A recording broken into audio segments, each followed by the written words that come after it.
Hello and welcome to the Division 1 Plus Grand Final. Yes, we have two of the best teams of Heroes Lounge, the very best teams of Heroes Lounge, and also two of the best here with me is Samu and Luca. Hello, both of you. He's the other one of the best. Well, Hello. one of you's the best, and then there's the other one. Well, one of us won a final yesterday, so that's unfortunate. That's sore. Nah, hello, welcome. It's nice to be back here in my traditional Div 1 Plus Carlos thing. You're never going to believe who we've got coming up again. It is once again the reincarnation of X-Ray wins these every day. They are called this season Todesritter FT. Todesritter. Todesritter FC. Cool, I still don't know. Fantastic. And they're playing against Kayak, who are definitely Lounge's most effective travel agency. Yeah, absolutely. They'll be making our way, of course, across the maps. We have had map ban after map ban, but we have ended up on Dragonshire once again. It's looking to be an exciting series, you know. Can Todesritter win their next series in this season 19 before season 20 of Lounge? Of course, signups are open right now and available. You can do that, but we have plenty to have fun here. Of course, what are you expecting to see on Dragonshire, Samu? I mean, Dragonshire, we had it earlier already. It is a very rotation-heavy map, so let's see what they bring out. Of course, offlane, we do have Todesritter, we do have Open coming in, so maybe some Rexa stuff was coming in. Hogger, of course, pretty strong hero as well on this map. But in general, Junkrat for that bot lane control is also very strong. And then Lucio, overall, one of the best healers at the moment. So a lot of interesting picks coming out. But of course, we also have Außenseiter on the side of Todesritter FC, so there might be Genjamin coming in for him and maybe a nano boost to help him get those resets on his comfy heroes. It's always very exciting to watch at that very highest level of play where the mechanics and the execution is so good that some of the less simple heroes can become a lot more viable. Things that you might not play so much lower down, stuff like the Nano, Genji, and even it's not going to happen, but even the Abathur on top of some more dive heavy stuff, just that little bit of damage becomes so much more valuable when you're not missing any of your spells. But here we go. Draft beginning, Dragonshire. I didn't see who picked it, but I'm sure one of the other two knows. Todesritter FC picked it, and this means Kayak has first pick. And more relevantly, first ban. And what is that going to be? There's a lot of stuff that gets banned nowadays. So I imagine that we've got to a point in the meta at this point where we're more likely to see targeted bans than we are meta bans, just because the teams know each other so well. And I think Maiev probably counts as a targeted ban. Maiev Kerrigan. Known. Maiev Kerrigan taking it away from Ultra, this could be one of the things to expect here. Todesritter though, first of all, removing that Lucio from the side of Kayak. Junkrat actually. Yeah, Junkrat we saw a lot of in the Division 1 finals. Almost played every single game, and it was, it's very annoying to play into. Dragonshire, you can control a lot of vision as well as, the lanes. They don't quite get pushed out as quickly as they do on other maps often, so you can boop people into danger quite easily. So it's interesting to see what's going to be happening here as the next ban happens, and it's going to be Blaze. He's just not getting through our draft here. One of the strongest heroes in our Eternal patch. The bunker just never vanished ever since it first got introduced. And when you pair it with a bulky body with a huge stun, it's not a surprise. But Hogger, one of our most recent additions to the Nexus, just putting out so much damage that Master Chips is going to pick him up. And we could see him flexed either into the offlane or more in towards that. Four-man rotation is not the right description for Dragonshire, but the sort of four-man spread in the bottom half of the map. Indeed, and he especially brings in a lot of pressure onto that Bruiser Cam, which he can take quite quickly on his own. But talking about Bruiser Cams, Todesritter picking up Rhaegar, who is the best healer to do those cams himself as well, and they paired up with Muradin, so jumping in, getting the Stormbolt, getting the engage for his team on the tank. I mean, that really depends on whether or not you count Urel as a healer there, Samu. With that level 4, I feel like maybe her camping is also a little bit superior. But we've got the answer coming in with Sylvanas and Johanna. Johanna, a nice tank to have on Dragon Show. It solves the mid lane problem very efficiently. She has a lot of wave clear, so she can just kind of pop up to mid every 30 seconds, smash the wave, and come back. And it lets you have a much stronger sort of pressure base in that bottom lane. Sylvanas also good for building the pressure herself with her tower disable. It lets her be a little bit more aggressive. But the Muradin on the other side that Hasselhoff has picked up is going to allow a lot of mobility around the shrine points. And is Hasselhoff playing tank for the team this season?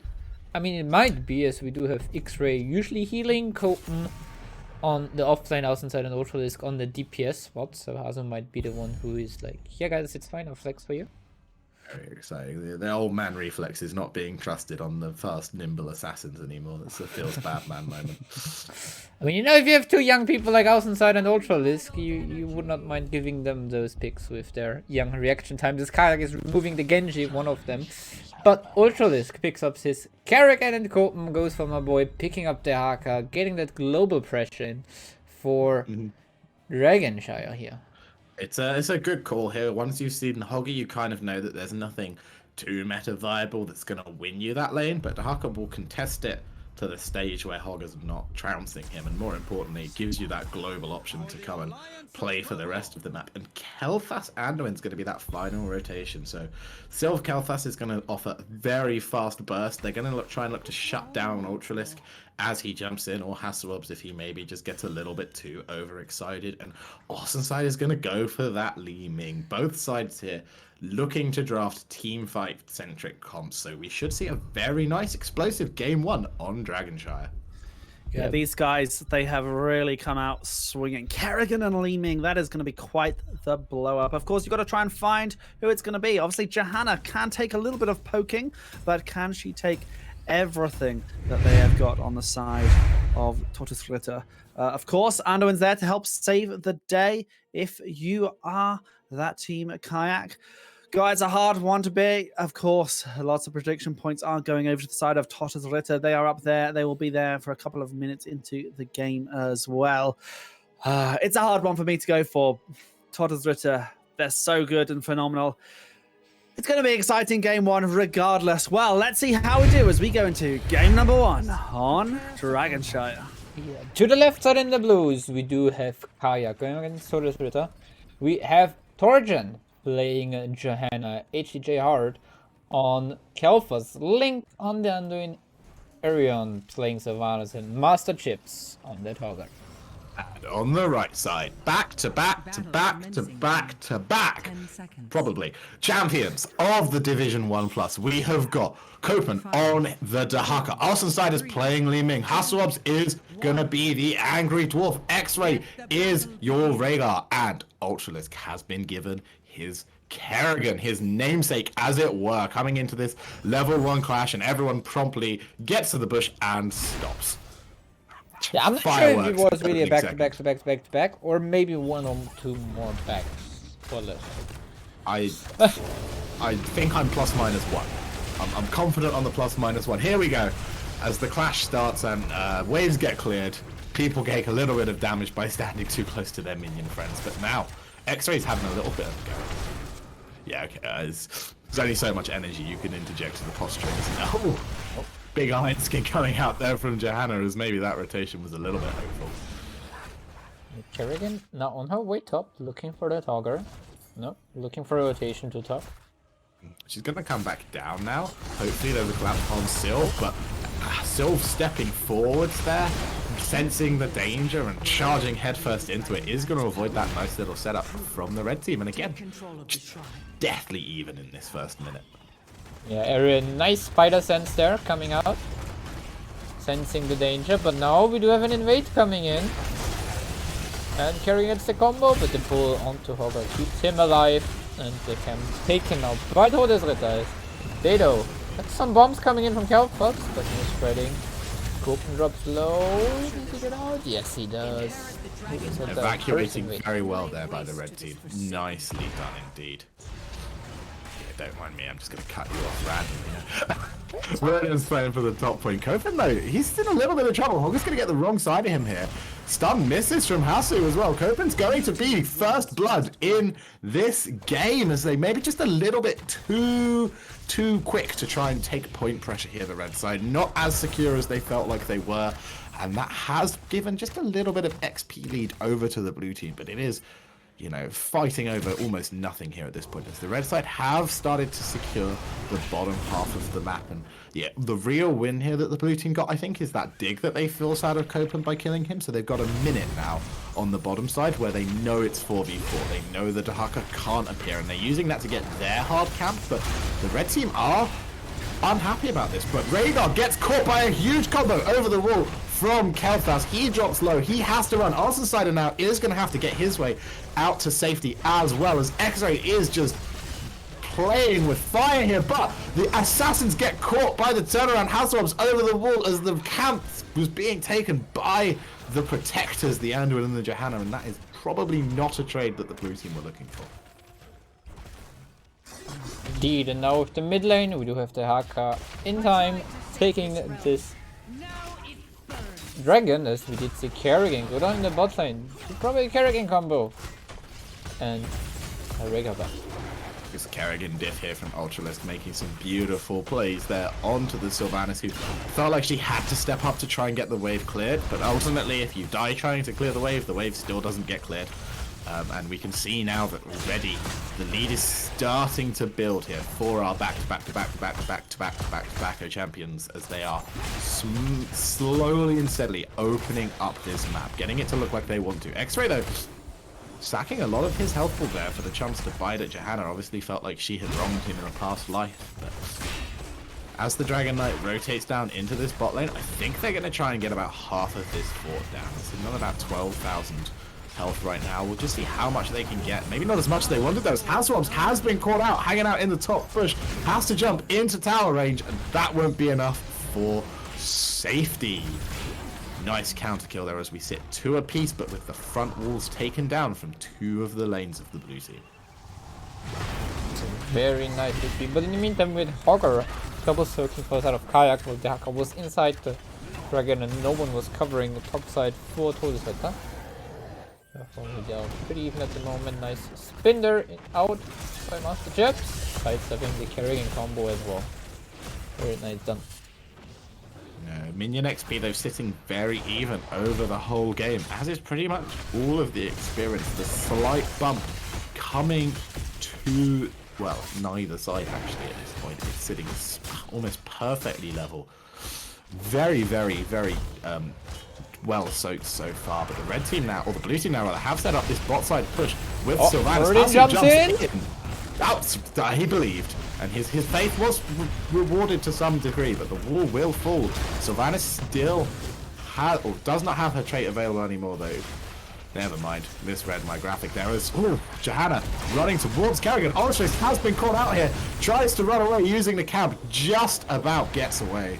That was scary for a second there, as the Queen of Blades was almost felled in that little channel between the top and mid lanes. Well, top lane. Actually, Hogger taking quite a lot of damage from the Dehaka. There's no Sylvanas to help out clearing that Bruiser camp. We have level 10 in 4 out of Todesritter. Rhaegar using his totem, pushing bot forward a little bit. A very nice play here. The red team using that top camp and the domination with it, with Dahaka and his wave, forcing the blue team up, and so they don't follow. They know they don't need to go up there. They're just going to take that space and that time to confirm the first fort of the game.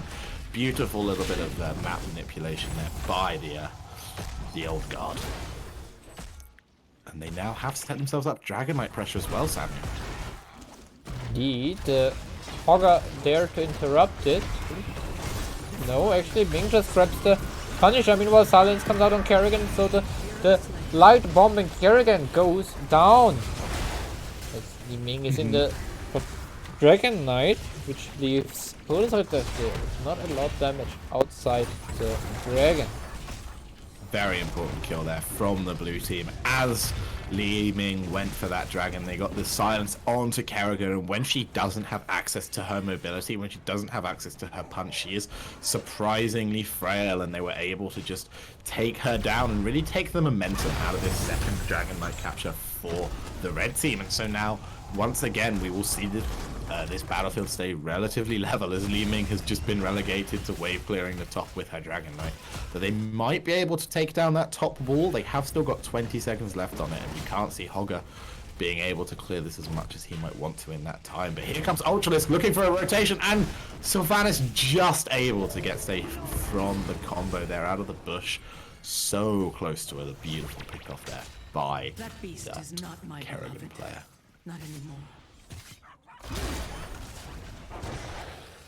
You see mid lane being clear, a nice experience advantage at the moment for Todesritter. They are 1 kill down. With all those structures in their favor, they get the lead in experience, and now Ultralisk on that Kerrigan. 64 out of 75 stacks on the level 4 cube already.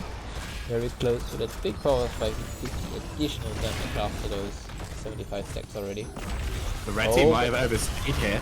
Big combo coming in onto X-Ray. He's just about going to be okay. Muradin taking a lot of damage is going to force out the Ancestral. Dahaka is charging in, but I would have gone for a deeper bush, to be honest, with that burrow. He taking the safe option, won't be able to find everyone. And again, everyone can walk away, ult pressed, wounds created maybe, but no kills. And they can just leave and go back to clearing these waves out. Kerrigan finishing the quest on level 13, usual timing for that. We do see it Tang onto Johanna, nice sidestep onto the Stormbolt. Try to follow up there. Level 13, we do see Glass Cannon for Li Ming, just giving her that even more burst damage for even better blow up. Yeah, I think also Side here correctly recognizing that although Sylv does have the E-build, there's not very much dive potential coming out from the blue team. And to be honest, with Sylv, if she hits you with the arrow, you probably die without the diamond skip, without the what's it called, glass cannon. It's not like you can blink out when you're silenced anyway. So choosing to take the higher damage approach, being able to get more punishment onto that Johanna when she chooses to soak her spells, instead of going for something that maybe would have provided safety in a couple of slightly broken fights, but for most of the game it won't make too much difference, as the red team charging in to defend in this bottom lane. Ultralisk having to use his cocoon early, the Chrysalis, but now they're going for Johanna. It looks like Dahaka is just hanging out in the backline. That's a big lick onto the Anduin, but no one can follow up. Link tries to get the light bomb off on Johanna. It isn't in time. Are there counter kills? Holger is looking. The arrow goes down, but it looks like they're going to have to run. Hasselhoffs can't land the jump stun, and so 1 kill on that Johanna is just a little bit too much punishment taken by her in that fight. Now Hogger back on his rotation towards top lane. So is the Dahaka, so he's trying to clear out that camp, but Dahaka might be looking at objective now, as we know we have in the mid lane. Todesritter pushing in for that 4, trying to grab it with the advantage. They're also getting closer to 16 at the moment. Now they have both altars in their control. They will grab the dragon, but again, Kerrigan in a bad spot gets picked up. I think Ultralisk is just unhappy with the Dragon Knight. It must have offended him sometime in the week, and so he's just, every time he gets picked up, he doesn't want to play the game anymore. Johanna though, look at this aggressive rotation. X-Ray in her sights, there's the shield, follow-up route, light bomb connecting, Ancestral won't be enough to keep him alive. Dragon Knight peeling, but it's a little bit late, and unfortunately that is another kill going against the red team. But these kills, they're just giving them the XP to stay in the game. It's not really letting them get too much value on the map, and we're still seeing, even with a 2-kill disparity, the red team taking that slight lead in the macro. They're 2-4 to 1 now, and sort of even 2.5 to 1, with that top lane definitely favoring them. Dark in the bottle in a bit of trouble. The root hits. He's isolating the Johanna, but will it be enough? Another stun connects, but Kerrigan trying to turn around, gets the kill onto the Johanna, but used, but will lose her life in return. Almost a quality here, bait. but They're coming out Ming of comes the from the side. It's a reset. Number 1. Number 2. No. Nice root from Anduin slowing her down, but there's Rega with the slow and the perch onto opponents, which also can be used that way. The 3-man light bomb Link. Oh, Nicely played there by Link. Sylvanas, though, falling to Muradin off screen whilst that was happening. Very nicely done. And Muradin looking for a little bit more, but now I think it's always been known that Copen was a little bit of a master baiter, and that's another beautiful bait coming out from him again there in that bottom lane as he just suckered them in, took far too long to die, and was able to set up that kill with Kerrigan first on the Johanna and then on to the Kel'Thas with Li Ming once Kerrigan had fallen. Nicely played by them in that bot lane, evening up their kills and getting themselves a level lead, which is so impactful on Dragonshy. If you get a whole level at 20 to set yourself up a Dragon Knight play, you can crush keeps and maybe even take down the enemy's core. Let's see as the bottom game taken away by Todesritter. Now whiffed it. Indeed on the map. Let's see what they're trying to do. So far they're sieging on the bot lane and they're setting up a flank. Ogre scouts it out, gets the but a nice cleanse onto Li Ming after a few ultimate used on her. Muradin though in a rough spot gets Avatar, gets the ancestral healing, the Haka burrows in. And the big slow and Li Ming gets the first reset, make it two as Kel'Thas is falling after the Sylvanas. And now Hogger, he's between a rock and the rough spade, making it 3 kills for Li Ming. 3 resets.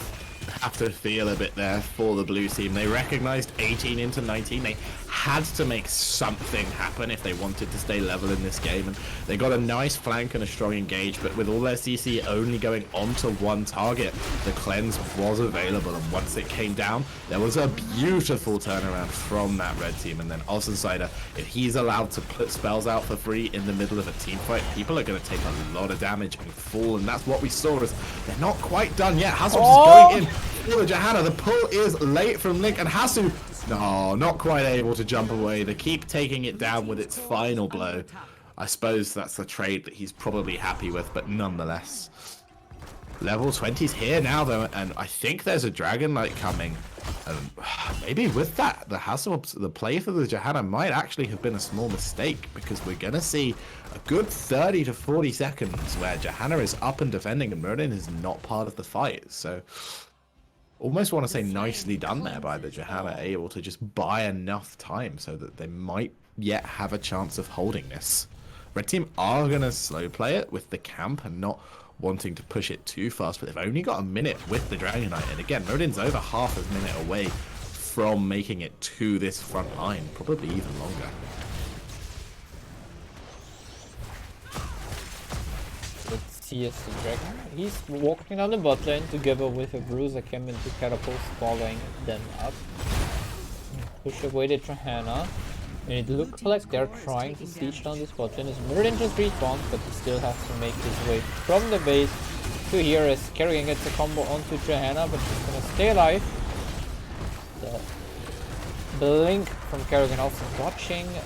Shockwave, 4 shields are down, 80%, 88% on the core. The Haka gets caught, there's a nice cleanse, but it's not enough. The Lightning still connects, and the silence onto the Rexa is a double kill for Kayak, and they're closing into 20, hitting level 20 now themselves.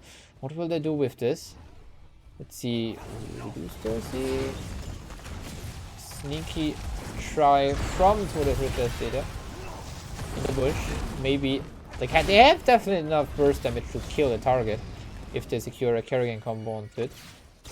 Yeah, they're looking for something because they are in trouble right now. If they can't find a pick, that bottom keep is going to fall. There's 30 seconds on their healer and onto the Dahaka. And again, that slight overextension from Hasselhoff's under the core, trying to take the Johanna pick and ending up being forced into a trade, possibly costing the game at this point from, or maybe not the game, but costing the lead from the red team, or denying them that end, as they certainly would have been able to get considerably more than 12% on the enemy's core if they'd had a tank with them and been able to push as 5 the entire time. Losing the keep in the bottom lane right now. As Kayak, they're now backing off. Oh, Kerrigan. Oh, carry. Oh. Not get the combo, but in the middle on the other side, Li Ming! 1, 2, and the bomb has been spreaded. Azuop dropping low, rewinding. jumping away. But the Reds and Blue team are going. They've got a 2-man advantage for 50 seconds, and they want to end this game. And what looked like a pretty comfortable win for the Red team is suddenly turning around as the last line comes out. But Kerrigan falls. The light bomb is up. That's going to be a second, and that is going to be game number 1. Going over to our challengers, to Team Kayak. And man, that kill on Johanna doesn't seem as worth it anymore now, does it? Yeah. It is often such small things which lead to a greater pain in the later end. Well done by Kayak there.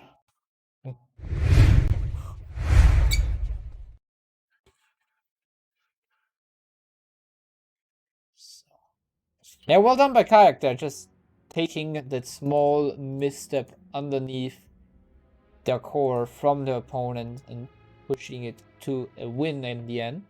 I mean, of course, it was a bit greedy as well from Todesritter to even look for those kills in some moments, but still, very, very well done by Kayak there to take that victory.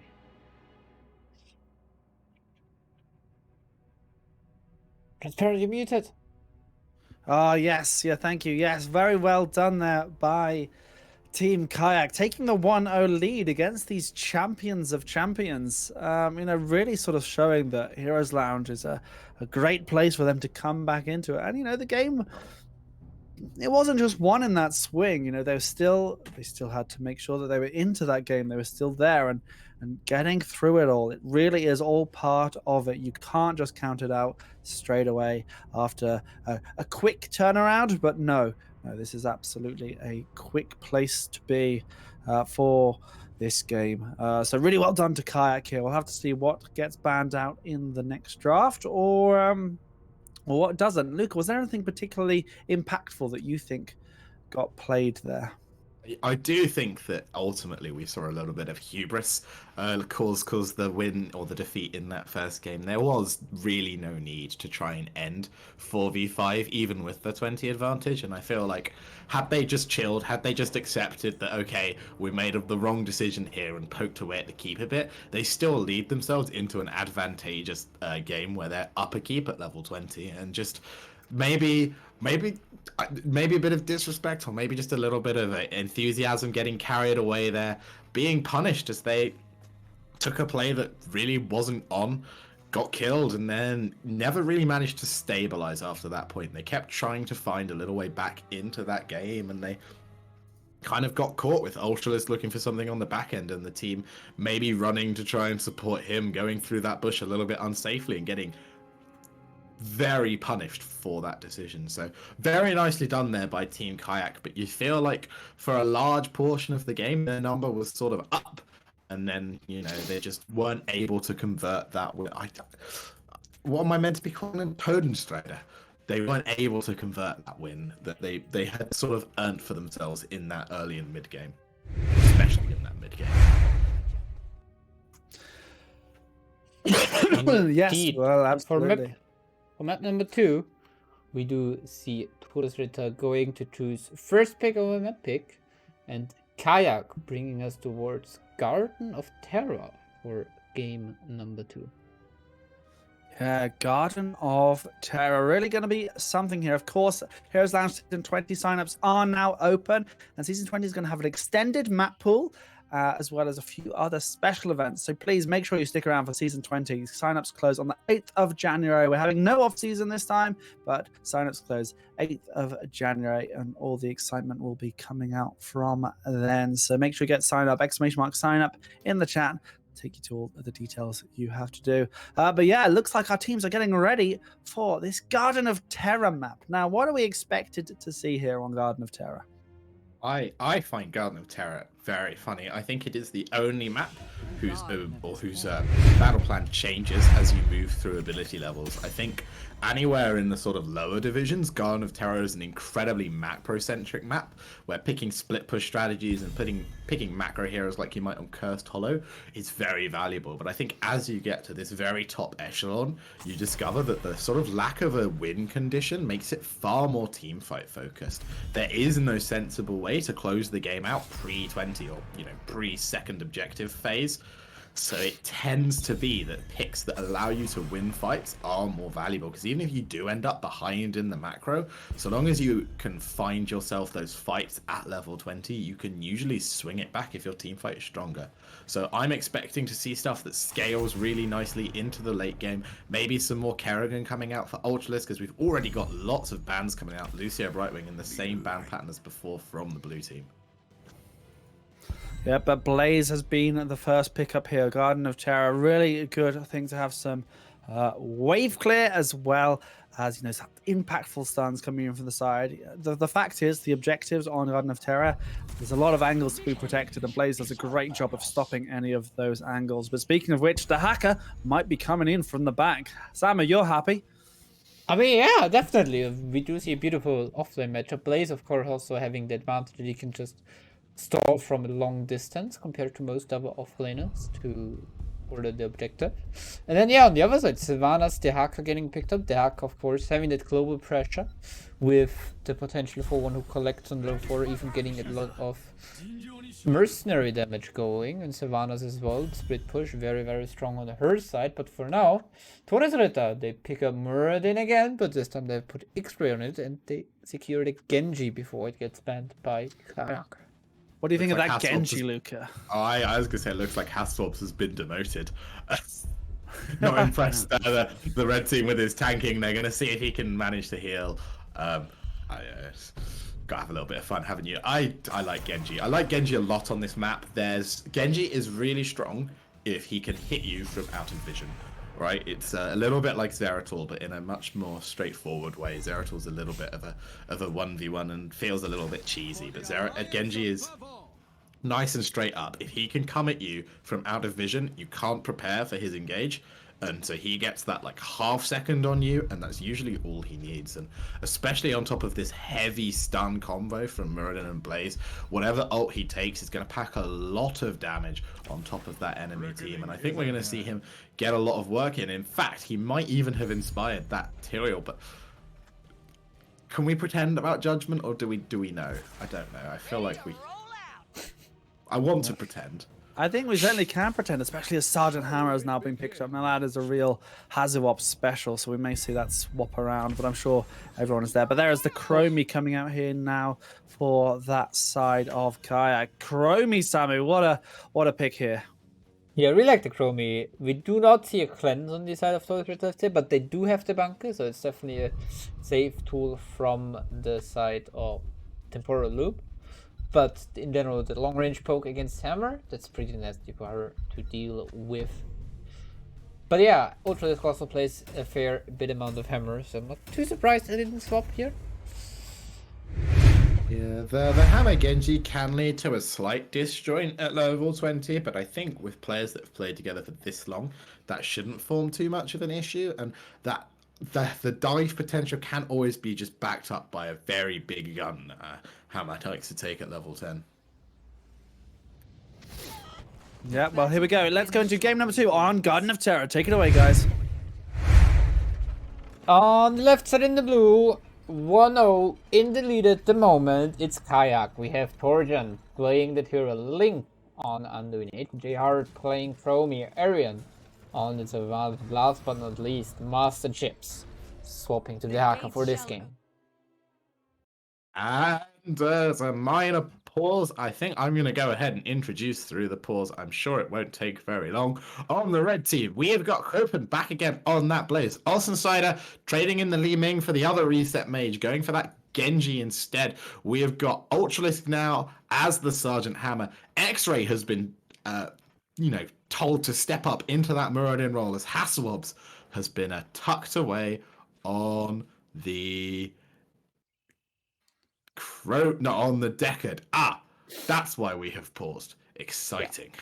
The Technochromy band, Technochromy skin, having some very hard to see animations, especially on some maps. That blue, like slightly blue, shiny hue is really hard to spot on some maps. So Yeah, it's the techno skins for Chromie just can be difficult to clock at times. So do know for your own lounge games that the enemy team is allowed to request a restart if they spot that within the first, I want to say 3 minutes, but it might be 5. it's 5 5 minutes or minutes, the first or fort before down. the first fort has fallen. Either of those things happen, you're not allowed to restart. But you can lose the first fight and then call the restart as a little salty crossness, and that's well within your rights. Fortunately, trying to get some siege damage down in the spot lane, but Chromie is just not going to let him. X-Ray's been caught. That's a big lick into the root. 80 health. No, the turret shot catches him. The second tank is already showing a little bit of a. Maybe they just shouldn't be playing Muradin Gang. I don't know. Maybe this is a complete mystery to their ability, and I'm just looking for an angle to say something interesting. But I reckon it's Muradin. I reckon that we can drive this narrative home as aggressively as possible. Let's see, he is played clearing out the top lane, of course, with the auto-tech talent on one that will Adrenaline Stim Pack will opt into the AA damage against minions and mercenaries on Lone Forest Wall to get even more wave clear. X-Ray's found a little gnome doing a camp. The little gnome has found X-Ray finding her doing a camp. Tyrell has found X-Ray, who's found a little gnome, who's found him doing a camp. And now we're going to fight 3v3 for it as the red team are all here. Us, or 3 of them are here. Us and Side are on that Genji, looking to get some damage out on the point, and X-Ray does have more health, but Dahaka digs in, and Us and Side is in trouble. He's going to be able to eat out. Doesn't go through the potion, though. Disappointing choice there. Ultralisk, meanwhile, he's been playing with his camp. Sergeant Hammer, the mobile ranged assassin. Finally able to siege up as someone comes to help him. Genji trying to make sure he gets his E through a hero to get the 30% movement speed from his low one to make sure his escape. There was an angle. There was definitely a heal and hero angle.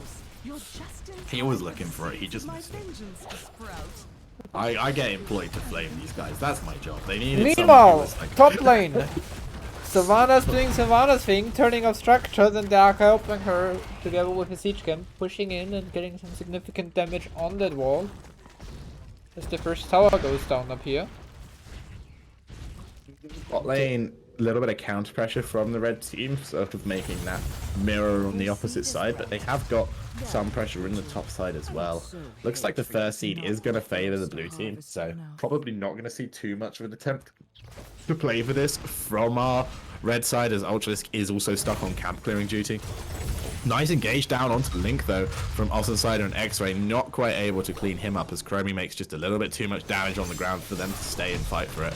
And it looks like the blue team have been able to secure this for the first time. A little bit of miscommunication there between Housewives and X-Ray, but no, they're going for it. Link is low, Außenseiter is on him, but he is low as well. He got just enough damage in before he ran away, and now Chromie is going to be the next to fall. The Dahaka is here, but he's not going to be enough to turn this fight, and is he going to fall as a triple kill here? Maybe, as poor Ultralisk once again just given the job of doing the silly macro stuff while the rest of the team have fun. It's a hard life as a hammer. And sometimes it is, especially pre-level 7, where you can't move yet in your siege form. But as soon as level 7 hits, he's gonna have a much easier time here. Yeah, a little bit of aggression coming out here from Silver on the top lane, just getting some more damage onto that wall, but with a seed, being able to take the safe seed of their opponents and having the next one set up on their side, it is looking likely that the red team should be able to secure that first objective. You can think of it a little bit like tennis, right? You're essentially serving whenever you get it on your side, so you're mildly favored here. And it's a setup which, if nothing strange happens, we would expect now to see the blue team struggle slightly, but looks like the blue team are going to try and have some counter pressure down in that bot lane whilst the red team play for their seed, as they have set up this 3-man push, and Copen's kind of lost. I mean, he's doing his best, but he's had to bring X-Ray down to help, but this is a 3-man turnaround with 2 tanks and a healer. It's the big boy rotations coming out, but gonna rotate back again in the end. Sider was caught up, I think, clearing that top lane. Ultralisk is pushing in the Sylvanas, though, quite nicely. He's got a camp, and the blue team aren't going to be there in time. Hasselhobbs is coming up to make sure that he'll be able to get out safely, as Muradin is going to come in. Looks like they're going to set up for this fight here, as Ultralisk... There's just a lot of posturing and running away, gang. That's the truth of it. Sider now is looking for Link again. He's going to take a lot of damage. He's been looped. He doesn't have the W. There's no cleanse. Is able to get away though. No CC to follow up that loop either. And now Chromie has to be pulled. Anduin gets hit by the stun. Link falling away. 4-3, 200. He is going to fall.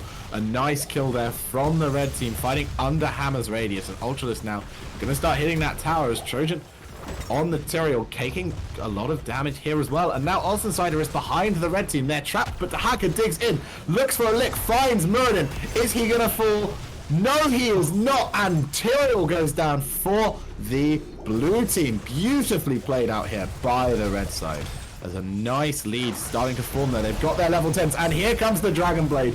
Chromie falls, Sylvanas falls, Hasselhoff is running for his life, but he's going to be able to keep it, as once again, the red team just not caring about this building that they're fighting under. Taking a lot of punishment for that, though, and it looks like they are finally going to have to back away. Level 11 against level 9. 6-1 kills in favor for Todesritter. They are coming back in game number 2, and they keep on they want to swing the hammer in their hands now. Is Muradin this time stayed alive? Oh god, that was just many levels of awful pun. Gotta take a moment to feel for Copen though. That entire beautiful, like almost minute-long fight in the top lane. What was Copen doing? Getting waves. Welcome to Don't know if you've got thoughts life. on that, Samu. Welcome to the life of an offlaner. The poor bloke. It's beautiful. Like, It's yes, beautiful. I'll go and clear another wave, guys. But yeah, anyway, we do have level 10 coming in for Kayak as well. And oh, Master small engage on him. Genji doing Genji things. It's quite annoying here. We do not see any surprises. We do have Sanctification being picked up by Tyrael.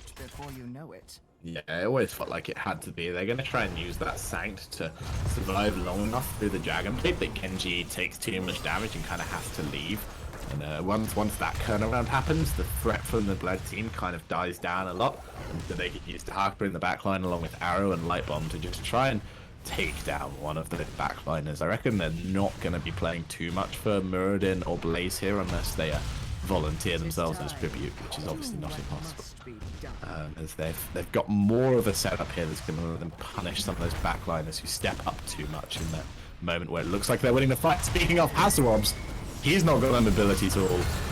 Okay, that was a lot of ults used to kill him, and nice time stop there from Chromie to make sure she wasn't going to get hit by that massive shot. But Sider, he reckons they can win this. Link's falling low. Sider's falling low though. That's a second kill going over to the blue team.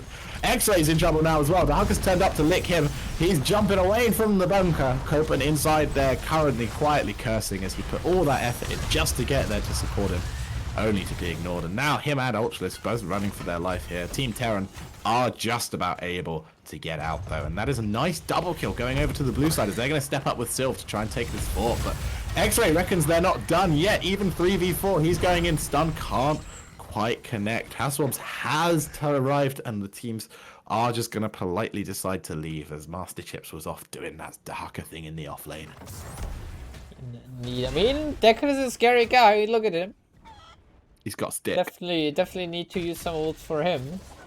Yeah. Because Otherwise Decker is he'll bonk actually you. sometimes a survival specialist.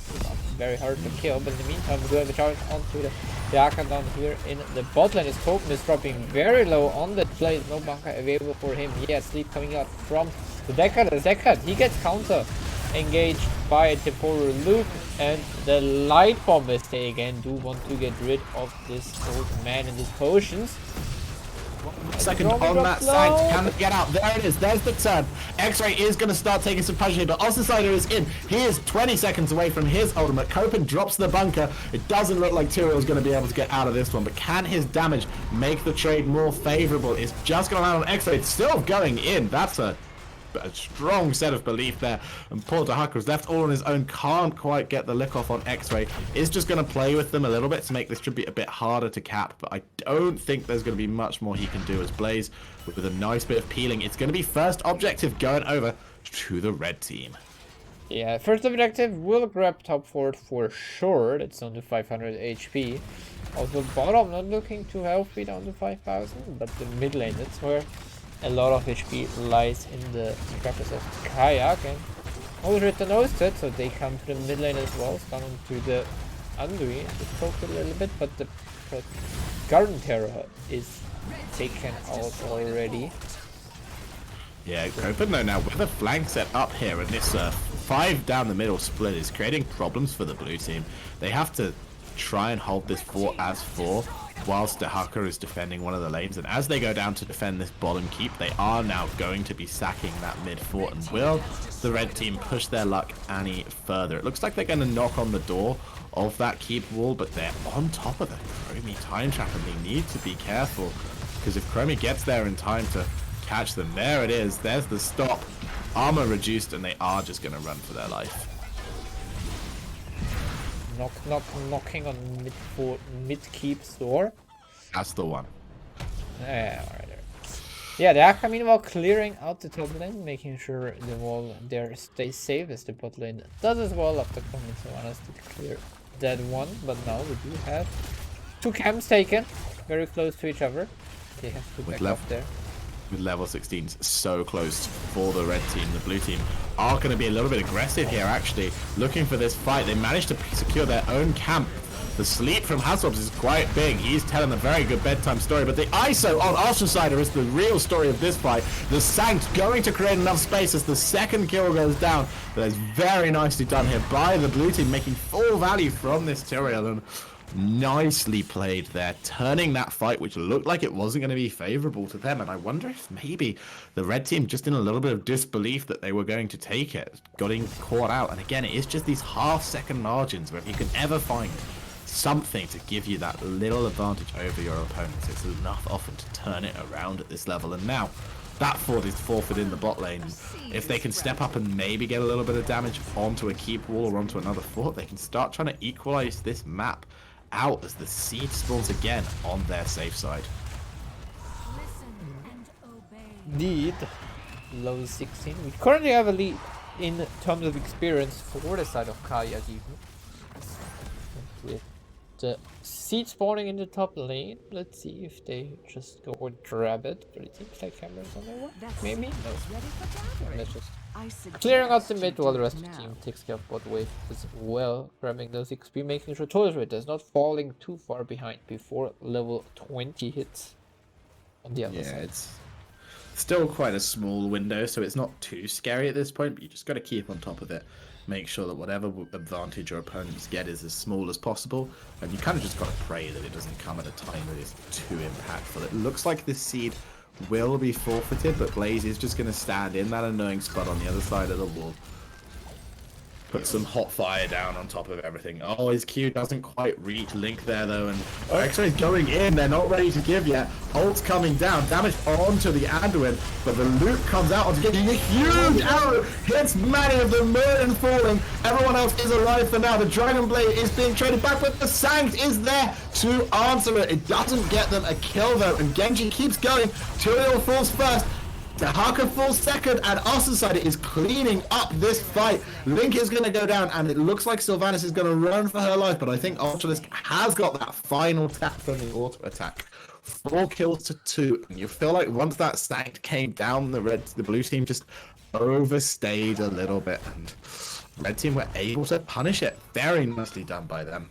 Yeah, very strong start into the fight by Kayak. There was the loop onto Genji, the wailing arrow onto 3, making sure Genji is unable to use his buttons to counter the loop. But there was a bunker being dropped by Blaze in time to make sure the others besides Merlin stay alive for the Todesritter, and they were therefore able to turn it back around the fight. So we have Hammer doing Hammer things, sieging down the top lane at the moment. Also, crucially, that sanked in the second fight, not as close to the enemy team as it was in the first one. So as opposed to being able to all stand and wail on the enemy's backline, they were only sort of safe at a distance, and they couldn't actually push too much of an advantage. So when it had finished, the red team still had the health bars to go back and clean them up. Very nicely played, though, there by Oceansider on that Genji. Definitely wouldn't want to face him in a Storm League match, let's put it that way. Seed. Go and get it, would you? Yeah, with that win in the team fight, Todesritter are now one level ahead in terms of experience, closing into level 20. And this is where crunch time comes. Can the red team or can the blue team soak their 20s before the next seed? Because if they can't, that is going to be keeps falling for them for sure, and it's going to sort of toll the doom for this game. But if they can get enough XP and before that seed is announced, they should be fine. And look at them, they're trying to pick up every little globe while still staying super safe, not wanting to give any window for a kill here, because even one pick is the difference now between having that 20 fight in a relatively even sort of condition and not being able to compete again for this game. They are one mistake away from being potentially checkmated. We see 5 people on the bottom lane, so the Haka is just straight up soaking the top lane, grabbing the XP there, bringing them close to level 20, and with the wave in the bottom being cleared now, they also pick up level 24 as a Kayak.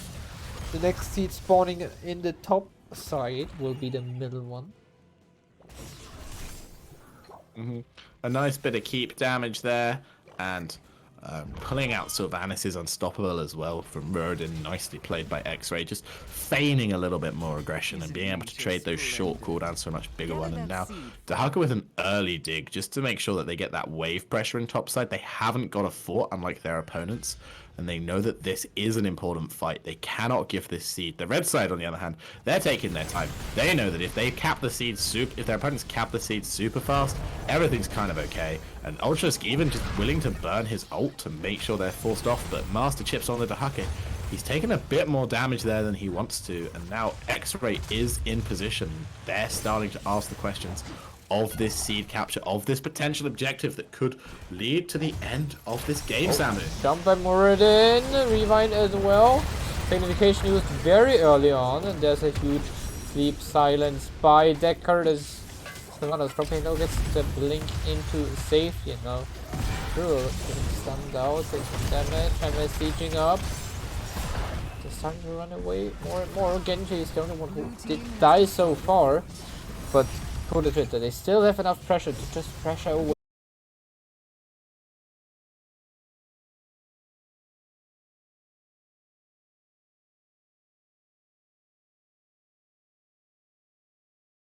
For big timeout, but they're going to be forced into a fight under hammer here. Dahaka digs in, the pull comes down onto Chromie.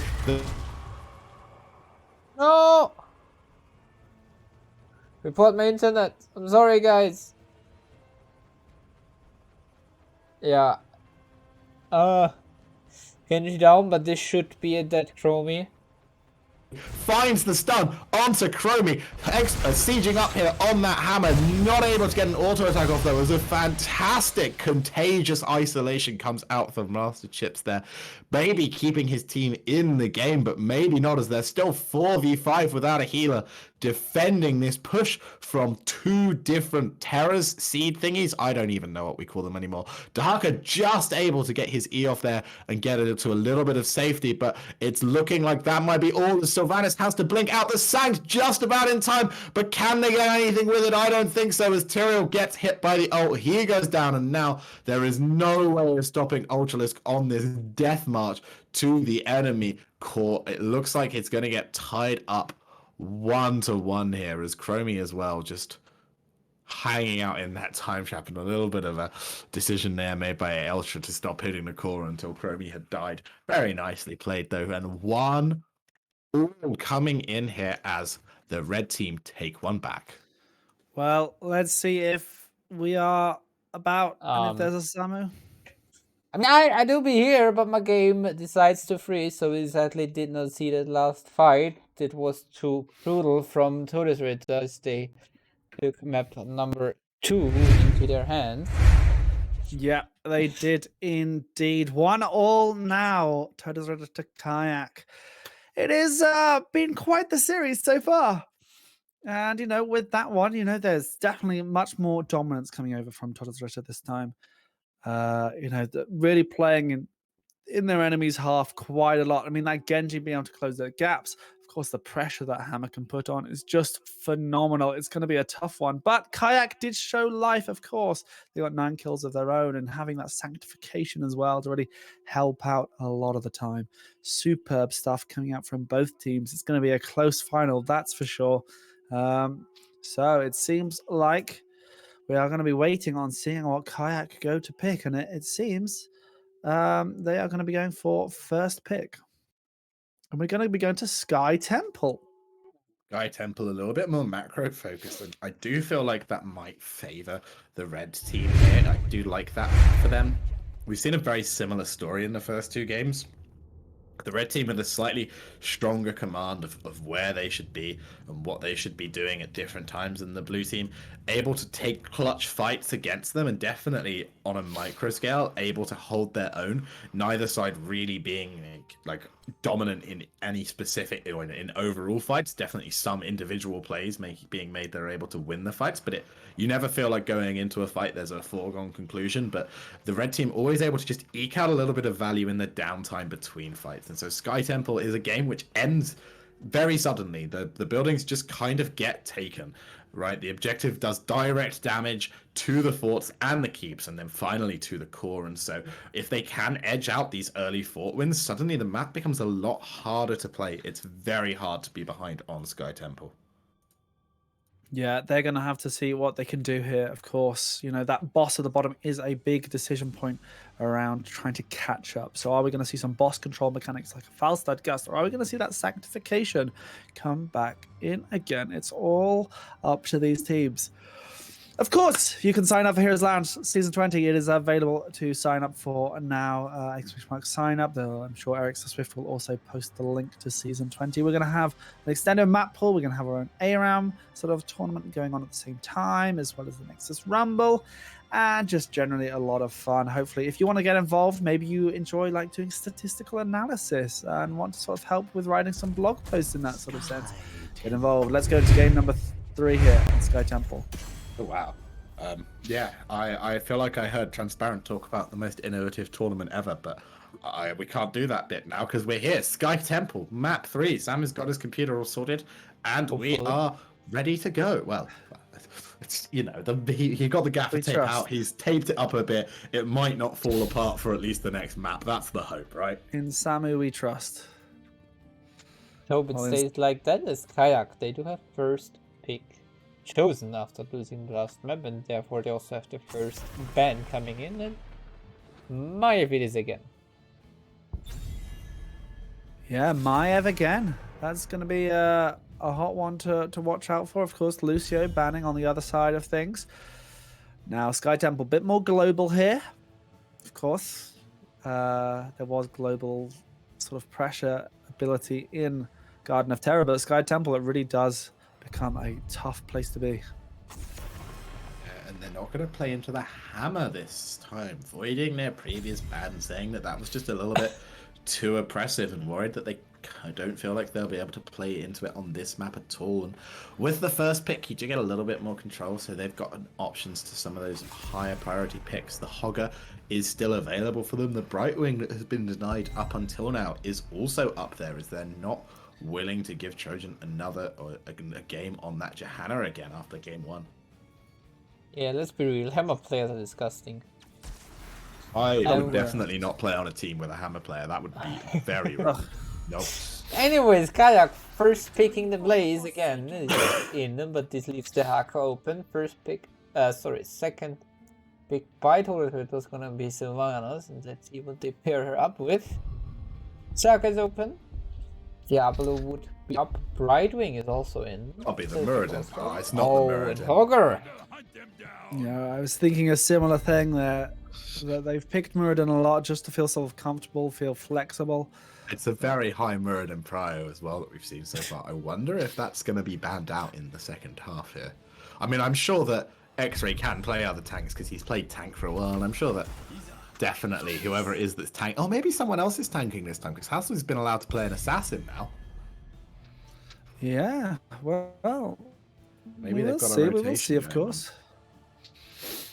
Genji and Brightwing picked up by Kayak now, taking the Genji away from Außenseiter and also putting in the Brightwing for the global.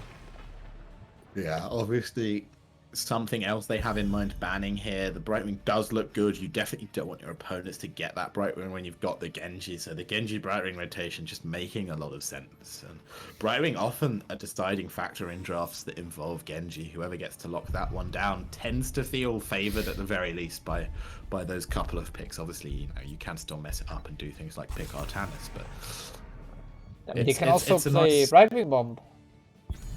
Well, I wouldn't necessarily favor that here, but you could. Genji a dashing possibility. in with Brightwing and then Emerald Wind coming in. It would be insane. It would. They would be insane. Yes, Sam. They would indeed be insane. Can't argue with you there. Ended Man coming out from Kayak here, not giving a light bomb options to Todesritter. And what is this? We go crazy here, guys. We have Zulufer, which kind of will be a main tank comp. Well, is this the Medivh last pick coming in from Todesritter? Oh god. It's Could potentially be. I think almost definitely. Makes sense why they let Haswell play Sylvanas. They had something fun to do with the healers and the tanks this time. So has And it does make that Genji just feel like a little bit rougher. But the Kel'Thas, I like the Kel'Thas Arthas adjustment because if you do play Medivh into this, you've got heroes that are very good when your opponents kind of suddenly appear on top of you. You know, the Kel'Thas has the big shield, the AoE stun, the Arthas has the AoE root and the slows. They're going to have to convert their kills very effectively. And although they do seem a bit committed, I wonder if Ultralisk is going to think twice about it. No, okay, I didn't think so. So Medivh, you expected it, and there it is. So that Medivh to help sort of combat some of this Arthas Blaze Kel'Thas lockdown and sort of protecting them for a little while against the Genji. Is it going to be enough though? Is it going to be enough, Sammy? Oh, it's gonna be rough. I'm not sure. I kind of don't want to predict here, but I like the cheeky Exul put in, like into the format here, with Ufa together and Medivh, but it's actually I think long fights are won by Kayak here because Todesritter they don't have any sustain healing. They have Ufa or Medivh. I think Medivh is too well balanced as a hero. I think that the red team should take this one. I'm backing them all the way.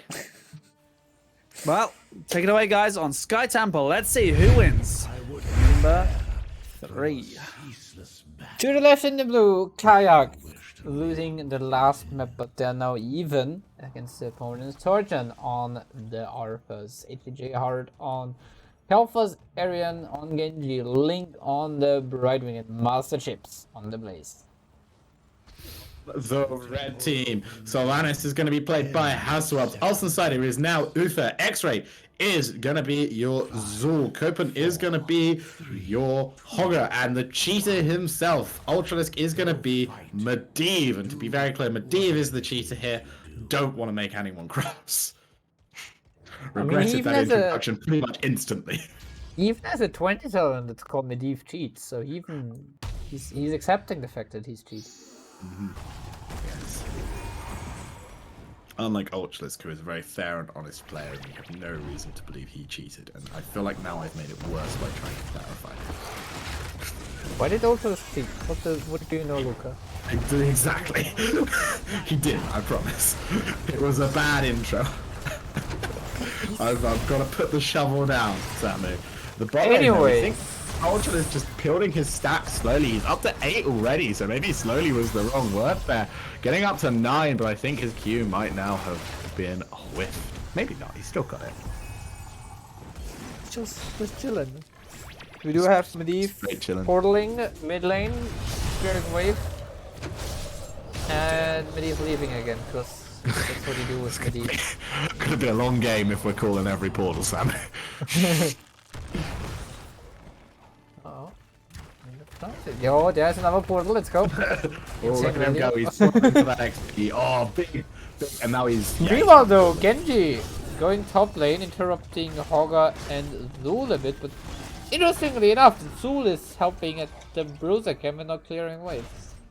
I think fine that though. they knew, right? Like, if Genji finds Hogger there by himself, they get a Brightwing port and the camp gets stolen, so they're forced to send someone. And because everyone else was hanging out with the bot camp or portaling into the bot lane for XP, it kind of had to be Zul. So it's a nice safety play there from the red But team.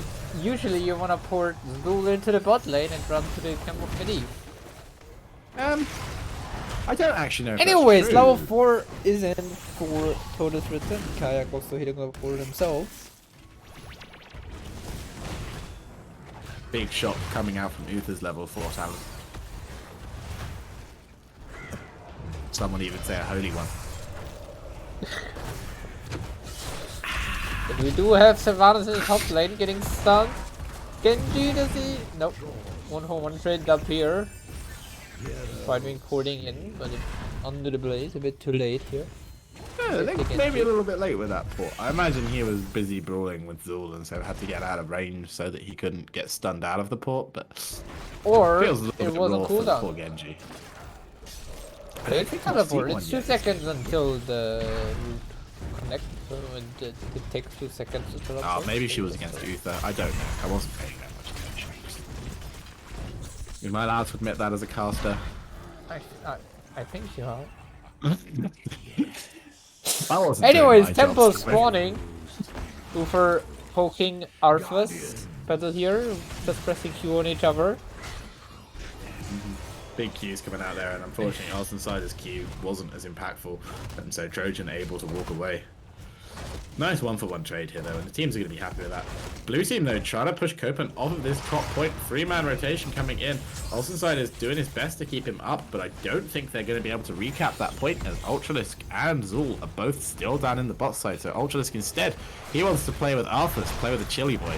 And looks like with the rotational setup now, suddenly Trojan is in a little bit of trouble. They're going to turn it around now, try and run down X-Ray, and the red team have regained top and the blue team have regained mid.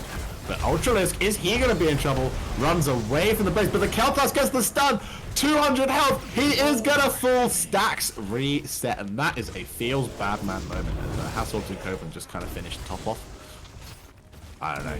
I feel like everyone in this game feels like the red team won that trade, except for Ultralisk. Yeah, it's also, especially on Medivh, it's really rough. When you lose your stack once, it's rare that you get them done the second try. You just don't get to brawl that much anymore into the later stages of the game. He could still he could still get them by 16, which is when you want them, but this is kind of his last chance, right? Because if you're not stacked by 16, and the best talent in the entire video game does feel a little bit worse. You know, like, let's just give one of the best ultimates available a 9-second cooldown reduction every time he pushes Q on hero, which he can do every second. That seems clever. Oh, Genji's coming in, instantly stunned. Is going to be able to keep himself safe. E-back out here. Copen's playing for the point. He misses the Q onto Master Chips though. Hasu is in trouble in the back. Not quite enough trouble, but the red team are going to leave. Although they do pick up a kill on Arthas. X-Ray feeling a little bit bruised. Is going to walk away, but is he going to walk into Genji? Not quite. Copen here just saying, stop playing with my friend X-Ray. Copen though getting stunned out and maybe regretting saying stop playing with my friend X-Ray. Cleanse necessary as well as a shield to secure his path to the portal. Meanwhile, guess who's having fun in the bot lane with the camp? House of Orbs, not allowed to play the video game by the red team. Being put on macro duty once again. Yes, the opponent's coming. Level 10 is in. No surprises there so far. Savannah's not yet picked. No. Waiting arrow on the other side also level 10. We do see army after that coming in for our burst, giving him more sustain and control on points. Nice invade there by the blue team, knowing Zul was in the top side, just sort of walking onto the camp point and saying, do you want to go? And then not wishing to burn the ley line there, as well as the shockwave that might have been needed to properly gain the space back. The red team just let them have it, and now fighting over this bot point. But with that camp pushing in the top lane, there's a man advantage for the red team, and they're going for Arthas, and Arthas is saved somehow, but he's then betrayed by the point and knocked back in. Brightwing, can he get Arthas out? Oh, ley I was about line! to say yes. Beautiful ley line coming out there from the very fun to play against a hero of Medivh. And Genji can't find any counter kills there, has to just E out, and that is a nice setup there. And with this lead, you start to feel worried now for the blue team. The red team are going to get this bot fort. They have taken the top fort, and they're going to start getting to a position where trading temples is no longer an option for the blue team. The bottom fort dropping low, gets taken down the last few shots into the middle, and will connect and grab a bit more damage onto that fort. So he's really in top lane, defending the minion wave and the blaze, which are just pushing in. But Zul, he has to be careful because he knows there's a Genji missing and he doesn't want to get caught by him. There's that missing Genji. Looks like X-Ray's going to get portaled in. Here come the red team, and Master Chips is lost. Is he going to be able to get out? He gets a big stun there onto Hazelov, but unfortunately not enough as the rest of the team able to clean him up. And now what are they going to do with this kill advantage? They're marching their way down the map slowly. Portal comes through again. Not enough to get a second kill though, unfortunately. Just about able to keep themselves safe for the team. And now Genji just poking in what damage he can, but that is a sad mana bar on the Genji. Yeah, we also did see Blaze not committing the bunker for the escape there, knowing that even if he uses the bunker, he's probably still gonna die. So wanting to use the cooldown for that. Nice, a safe call there, making sure he does have it up for the next fight, but with the other ults used back, he maybe could have given it a gamble. Medivh is watching him do this camp while the rest of the team think about boss now, and this is a hard one to play with, and this is another bit of lovely value that Medivh gives. He gets so much information as Arthas might be caught here. Zul puts down his skeletal wall, but the counter pressure onto Copen. D-Shield overlapping a little bit there with Medivh, but here comes the ley line, and bunker instantly from Blaze means it should be fine. Lots of R buttons burnt there. Arrow and Shockwave still available, as is X-Strike and, well, Blink Heal, but does that really count? And Aaron might be in trouble here on the Genji, finds the way out. Nicely done there by him. We're going to go back to fixing the map, but as the temples spawn at split sides here, we're going to see the red team try and collapse in on Kel'Thas. There's a nice little mounted melee force, but as it's 4 versus 2, they can't quite go for it, and that is a nice little escape there by the blue team. Need a 1-400 at the moment in terms of tempos. But as you mentioned, not the best situation for Kayak at the moment. They have to force something at any point if they keep on trading tempos. A nice stun onto 2, the Kel'Thas to follow up on the route. Got the portal into safety. Yeah, nice try there by the blue team, but not quite able to get picked, and unfortunately that might prove to be a problem, as now X-Ray might be caught out here. Medivh isn't there to save him. Uther just about is, but Copen, meanwhile, he is not here to mess around. He is looking for kills. Arthas gets caught by the stun, pops his army, but Arsensider falling really low here on that Uther. Link as well on the Brightwing. Everyone is getting slowly whittled down as Copen, he spins maybe a bit deeper than he wanted. Medivh there to get him out. D-Shield burnt as well, and it's going to be Kel'Thas who somehow in the midst of all of that just didn't have the legs to run away as fast as everyone else.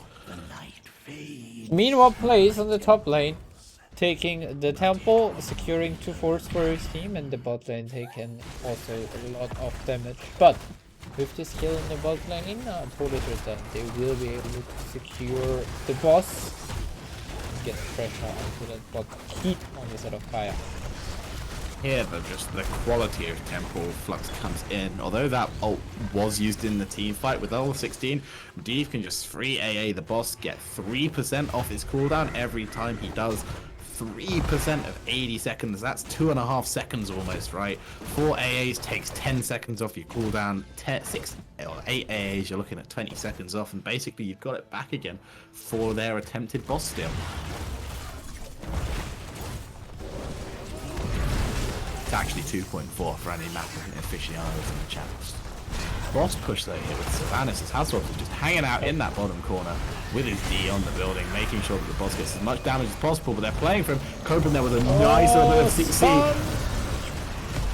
Well played there by Brightwing to get everyone out. It looks like the keep will fall, but also inside it, he might have to sack his life. Here comes the Golden Ghost, trying to get the red team out. And that is going to be a kill coming down onto Copen as well. He was CC'd away from the portal for just long enough for it to die. And although the red team did pick up their key, they were killed. So can the blue team get some value here on the map now? Can they try and bring it back?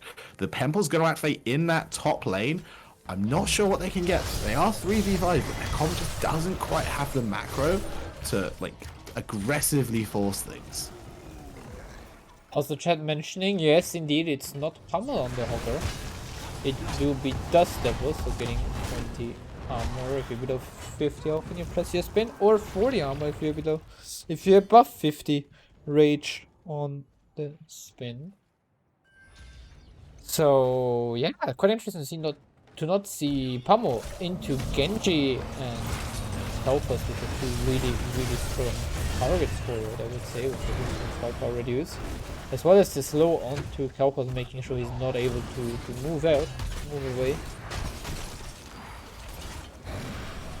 Okay, we do have objective in the top lane in Savannah. She has to clear the bottom camp, and therefore the team is not able to contest on the top lane too much. But she's facing a right wing and she can just teleport in if need be. And the blue team now, though, being bullied away because even though they do have that potential man advantage, the threat of Leyline is just so nasty. Root not quite able to connect there onto Copen, and they're going to go back to taking that temple, but Sylvanas has worked her way up, and Genji is going to be the target. Can they get onto him? He uses his first mobility. It looks like he will be safe from here now, though. Portal comes up as they're looking for Kel'Thas. He is just going to run up to the top, but now the team are a little bit fractured. The red team is just going to try and force the blue team back into that corner, but it looks like the blue team are able to posture strongly enough to get themselves once again nice and safe, and they're going to keep pushing away and trying to take down as much of that top keep as they can with the temple. So shots coming in, dropping down to 55% HP. Level 20s coming in for the red team here are going to make it a lot harder for the blue team to remain even in, or to trade blow for blow out on this map, and with the keep disparity as it is already. Link, however, he's been caught in the top side. Arrow is used, able to blink out. Leyline catches 2. It's 20, so Medivh is cheated and they're forced to go in. Link takes a lot of damage. He is able to live there, and Copen falls. And now is there a turnaround? The AoE D-shield trying to use to save 2 here. Hasselhoff's running for his life, has the unstoppable to use on top of it. X-Ray diving into the enemy team. That is a bold choice, but he believes. Bunker gets used nicely here, but X-Ray is going to go down as well, and 2 kills in a 19-20 fight. It's almost like last. Oh, they were in a 19-20 fight. Indeed, Kayak coming out swinging here in the end. Still, we approach 24 them as well. Blink used by Sylvanas there. Genji still going in. Medivh is around. But yeah, it seems like, oh, Medivh getting caught out by Root. Seems like he's fine. But yeah, it seems like Kayak, they really are looking for those late game team fights. They seem to be winning those as well. Able to turn it around, maybe just a little bit too clutch, or a little bit too much hubris again coming out from the red team, but now they are back as 4, almost 5. Arthas, by the way, just a mere 5 stacks away from that frozen wastelands. Oh, that's got to feel a little bit bad. Really not getting the value from his E that he maybe would have hoped when he picked the hero up at the start of the game. And look at Aaron here in the top lane on that Genji, just trying to get that wave pushing. He's got such a strong split push with this D build.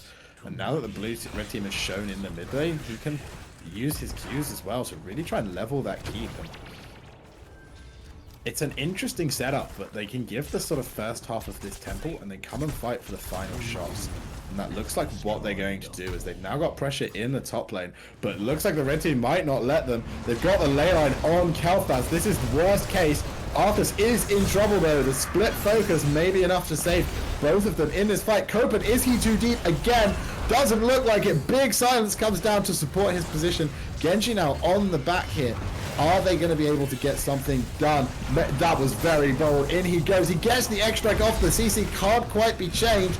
He's eating in. Ostracite is falling low here. Doesn't have that 20 revive. He's gone for the D-shot upgrade instead. Copen, where did his health pool go? Taken down, in the blue team, against all odds, able to take kills here in this fight. They are going to have to peel someone back, though, to deal with that. Ford, I think, no, they're playing for boss. They don't want this game to go on any longer, but with a Medivh still up with Leyline and with only one kill, they have to be careful here. There's no room for mis-execution. Sylva's a little bit late. Arthur's taking some damage here. The Brightwing comes in on to Blaze instead of the Arthas. Arthas just runs for his life, but they get the boss up. That is big here for this Bread team. And now, can they find, get everyone out safely as well? Also, he gets the stun onto Brightwing. Doesn't get the auto for the slow. The root isn't enough, and the core just about holding to this pressure as time goes on. Meanwhile, Winions bot lane in favor for Todesritter, starting the core to catapults. One of them is refusing to work. Now it's here, 90% and dropping. 50 giants and 2 catapults are hitting away on it. But we also do have the bottom temple taken now by Kayak, as they are pushing in. Their boss is pushing in at the same time, which will secure them the keep. And we'll set an even out bot lane as well as the advantage in terms of overall structure, as they still have 1.5 keeps left, while their opponents only have 1 left in the mid lane. A big risk there taken by the blue team, and they did give a little bit of core damage, but I do think it was the right play. They've got themselves, if not ahead, definitely back even in this game, trading that top fort for a little bit of damage on them, also top keep for a little bit of damage on the mid keep and the pressure. But Genji, he's in no man's land right now. Onside is stunted mid D. He X-strikes out, but there's the second stun. Brightwing can get on top of him now, but the silence is huge. The leyline may be counterproductive here, but it hits 4. D-Shield to confirm 1, 2 kills, and I think that Genji, with his overextension, might have cost a lot here of that blue team. They are routed and running for their lives, but a 78% cool means any other kill, any more damage, and they're in a lot of trouble. And Trojan realizes he's not getting out. He is just trying to buy as much time as he can, but can he buy any more? Maybe not, as he gets that root off with his death. And now 2 heroes stand in the way of the red team and their second win in this best of 5 series, and it might not be 2 heroes for much longer, as Kalthas just about able to run away. He's got the leyline. Blaze sacrifices himself so that they stop hitting the Kalthas, and it does work, but they've got themselves onto the core. 20 seconds, 15 seconds for Genji, 15 now for Brightwing. But Medivh falling really low. Blaze trying to get the damage out. Hassobs is just slowly stuttering his way away. They're all falling low, but no one is actually falling here from the red team just yet. The Protects are gonna keep Uther alive for just a little bit longer, but here comes Genji. Can he clean up? He gets 1, he gets 2, he gets leylined though. X-Ray's gonna fall. There's 2 left. The core is 20%. Hasu is the last man standing. It's not enough. 9% left on the core, Samu. And Ufa does not respawn. He did go for the ult upgrade on 20. So yeah, this core is alive. And there's 5 angry people from Kayak running at the opponent's core now. Todesritter will have most likely lost the game here as Genji respawned and just cleaned up house. And once again, the red team is so close to being in the to winning, being ahead the whole time, but not able to convert. And it's gonna be, you'd have to say, 2-1 coming in for Kayak in this series. This isn't the first time the Todesritter have been pressed, but this might actually be the first time they've been down 2-1 in a finals in Heroes. I'm not sure. You'd have to ask Trans on that. He's the sort of person that knows these things. Do I? I don't Do know. I, Jeff? I just thought I'd introduce Jeff. you. What a swing there. Yeah. So yeah, what an incredible swing. Back, forth, and then core defense 2-1 up for sure. This has been quite the show, and you know this. I genuinely think this might be the first time for quite some time that the players of Todesritter are in a little bit of a scary situation. Indeed. Let's see. As for our next map, we do have choice between map pick and first pick, of course, between the hands of Todesritter. They go for first pick again. So Kayak having the map choice between Battlefield of Eternity, Cursed Hollow, and Infernal Shrines. So yes, yeah, these maps, they're all going to be good ones, of course. But yeah, I can't believe what it must be like right now to be Todesritter and go, guys, we were supposed to just do this quickly, weren't we? We were just supposed to do a quick 3-0, quick. And now it's sort of them going, right, okay, time to pull our socks up. And then they think they're going to end the game, but no, it just goes on a little bit longer. Yeah, very nicely played there, though, and just a little bit greedy at the end, looking for that final end that they just maybe didn't have to, you know? Yeah, well, that sometimes can be the case when you are looking for that end and you're trying to rush it out, but it's not there. It's not there, Luca. It's not there. Try again another time, especially when you've got Medivh. It can be very, very tricky, and even the top dogs will find themselves in a little bit of trouble when having to use that Medivh. So, Samu, if we're looking at what map we're going to get, we have yet to have one decide, but what would you like to see? I mean, I think BOE again would be a really nice map for the teams to brawl it out. Yeah. Because we do have the choice now on the sort of Kayak. I think they want to go Infernal Shrines. I have the feeling Infernal is a good map for them. Infernal I'm Shrines. feeling Infernal. Infernal Shrines. It would be a good one to see, absolutely. I think they'll feel confident that their ability to sort of outplay against this enemy team will be formidable for sure. And it is going to be Infernal Shrines. You were right, Samu. You were right. Let's go.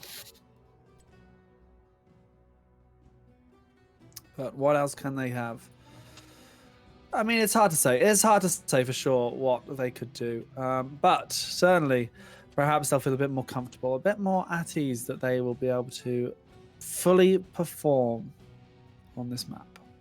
My gut instinct was right as a Div 1 Plus final specialist, because, you know, I get called in to cast them. They have been 3-2 down, or they have been 2-all in a series before.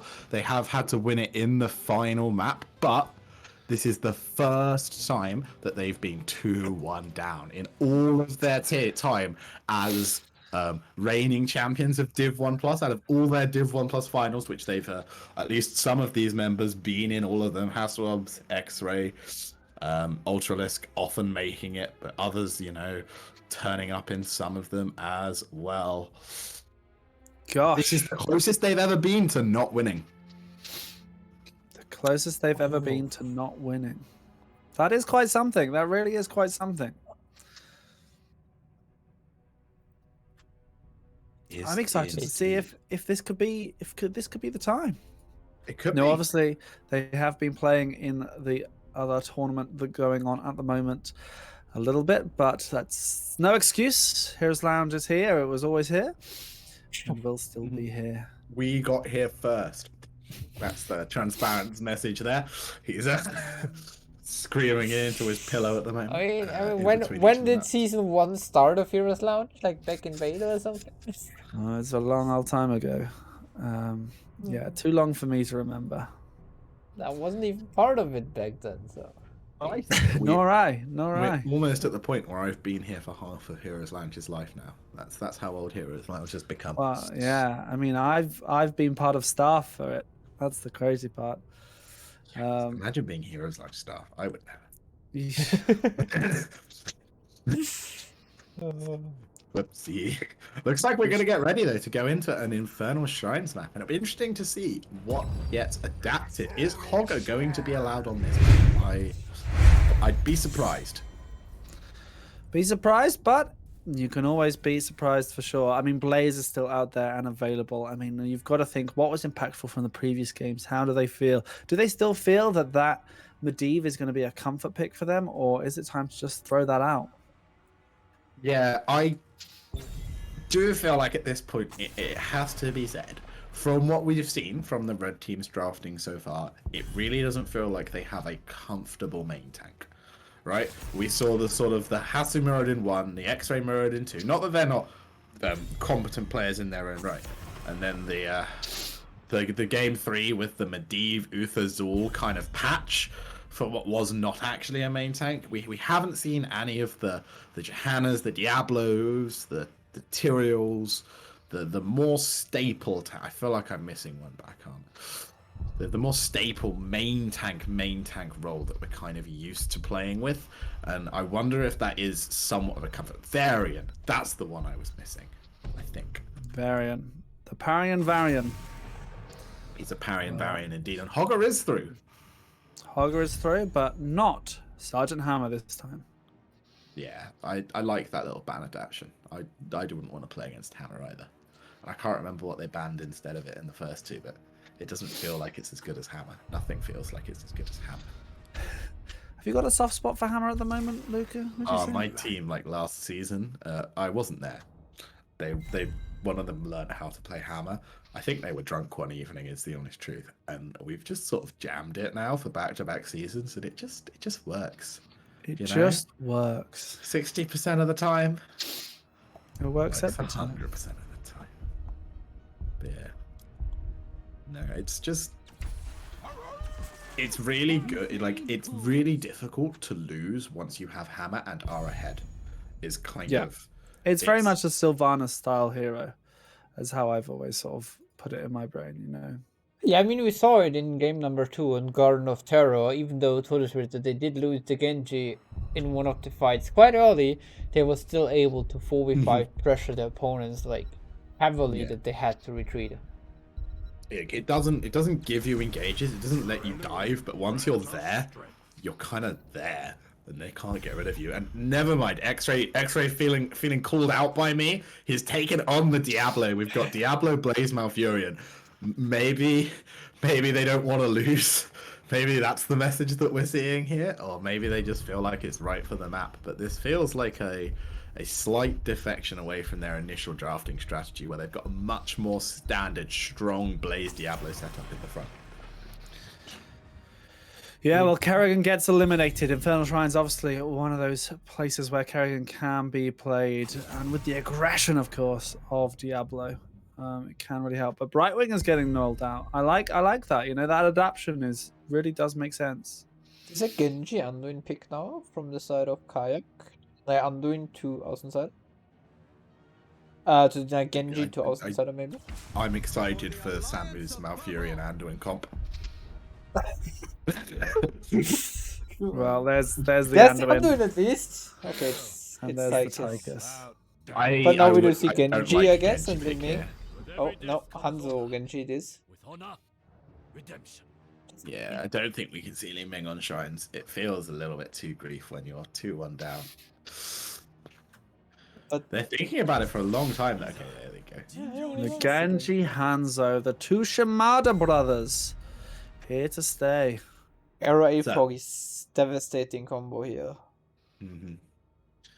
Do we see Falling Sword to cut it? Do we Maybe. need shield to kill Diablo? Does shield kill Diablo? I It's a lot feel of like questions and not a lot of answers, and that is the casting way. We're gonna see in the game, I guess. Stroll! That's my boy! I do that! I don't even think I'm playing very well. That's how good I think he is. That's my boy. Right, well, I'm team blue the whole way because they picked the green Jesus, and when you pick the green Jesus, you win the video game. That's an Unstopper Bros guarantee right there. You pick the green Jesus, you win the video game. Let's I like see. it. I mean, Oh, let's see Kayak if they win this one. They're just gonna farm. They're gonna farm Diablo. It's free. Farm X-Ray, win game. This could be the time we see finally X-Ray and Co and Hazuops lose the Division 1 Plus finals. Can Kayak be the winners of the Division 1 Plus Grand Finals of Season 19 just before Season 20? We'll have to wait and find out. It's Infernal Shrines. Give it up for Kayak. Let's sear him. And let's go. Game number 4.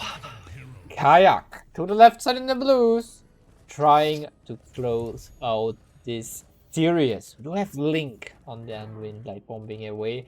Master Chips spinning on that hogger. HDJ Hard on Lucas Boyd for all. Torsion on Johanna, very stable tank up there. And then Arian swapping from the Genji away. He played last game over to Tychus this time. Another hero with a lot of damage in this game. And on the red team, we got Hasselhoffs on the Malfurion, we got Copen on the Blaze, we got Diablo, played by X-Ray. Ultralisk is the Hunter, and Ultrasider is on his Genji. Is that going to be enough to bring his team back in and have map number 5? I put my money, or more importantly, my channel points where my mouth is, Samu. I don't know if you're willing to do the same with yours. Possibly you can't if you're the one running it, but you know, that sounds like an excuse to me. I'm believing in my green Jesus. He's gone the green lightning on one. Oh, Master Chip's fine. He's fine. X-Ray though, is he fine? He finds a charge on the. Is HEJR fine? No, Probably it's not fine, it seems. He's the first one of the game. As the teams are like, we don't need soaking, we just need killing, and then 1-for-1 trade so far is Tychus. Nice kill back on the Hanzo. Teams are like, they're thoroughly warmed up now. There's no more posturing in a bush at the start of the game. They're out for blood. Tychus needs to be careful here though. X-Ray is on his own. He's gonna have to chill. There's nothing more depressing than being a Diablo, having your aggressive rotation, getting to the bush, and just before you push the Q button, looking behind you to see what the follow-up is and realizing that you left him at home. You know? It's that quality, my oven's still on. I've got to go back. There's no value anymore. It's terrible. I know this because my tank makes visible cries of anguish every time it happens to him. Oh, Hogger's coming for the engage. Invade, that's bold. He's too slow and dying. Hello. But he's not dead though. Maybe dead though as Ultrasider turns up. He's rooted. He gets the protected up. A little bit early on the grenade there from Tychus. It's a nice idea. The invade is definitely a good plan, but they couldn't quite get there in time. And we are once again one apiece as people are lining up to steal my channel points now. Very exciting. That's a 20k on the line right there. Let's see. Hogger though in the top lane, getting pushed in a little bit by Copen. That's a bit concerning. I'm not convinced the Blaze should win the lane as hard as he is, but then I'm not the off laner. Blaze is just pressing Q1 towers and towers don't die. That's the I'm Blaze more worried way. about Hogger's health pool than the towers. Yeah, but that's also like Fair. I guess. I believe the earlier trade was on towers. Oh, Thrall's gonna have to be pulled out of there. They're gonna try and drill X-Ray in a little bit, but the Green Jesus really comes online at level 10. It doesn't matter if you go the European Earthquake or the Korean Sunder. Both of them are ridiculously impactful teamfight ults. HA Hart needs to be careful. And what's the A version of Thrall? Huh? What's the A version of Thrall? They get, he's got some turrets, right? And he's got this bomb and a laser. He's really cool. They love him. He's not as good. You know. NA, can we play Thrall? No, we have Thrall at home. Master Chips is first on the point. Objective, yeah, spawning top side. We do have without attack duel on Blaze, though also making his way and being like, nope, my team's not here. They're still busy doing a bruiser camp. Let me spin out of here. Hanzo and Taika's been left behind in mid to get some XP. It's like offlaners, what are they? I never heard of them. Red team though have got wave pressure. They got 10 points on the shrine already, so the blue team are going to have to come and clean this up quickly if they want to contest. But damage coming out here onto X-Ray. Big spell shield coming out here. 3 keys being hammered as he is dropping a little, well, very little actually, considerably less than the blue team would have hoped. They've got position somewhat now back, but they're 25 points down on the shrine. Almost 30 already for the red team. X-Ray, they're taking a bit more damage. The root does connect. 2 stacks on that level 4 quest, but I don't think they're going to be able to contest this as Copen has just kind of gone AFK on point. Olsensider falling a little bit low. Master Chip's looking to get any damage out here he can, but Thrill has been picked up and flipped towards. Gonna have to be pulled out there.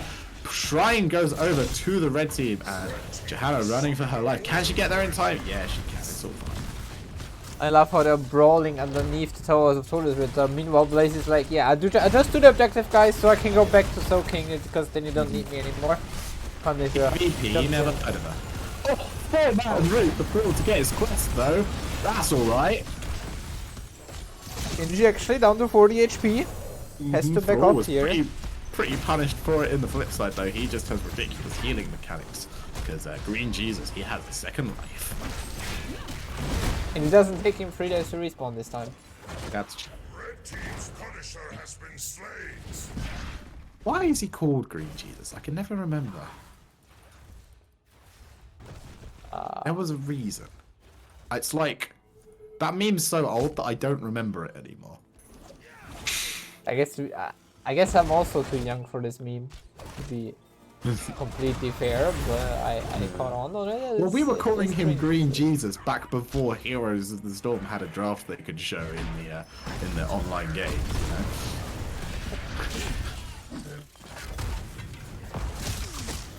Oh, just about able to get out there. Nicely played by Hogger. There's the red team with a slight XP lead, looking to try and throw their weight about. But here comes Thrall. Is he going to get caught in rotation? No, he's not. Olsensider is going in, taking some tower damage, not getting anything for it. That's the Genji way. I've played enough Storm League Genji to know that is the play every time. Oh, Malsovs has been caught down here, though. That Malfurion is not going to survive. He does not have escape mechanisms.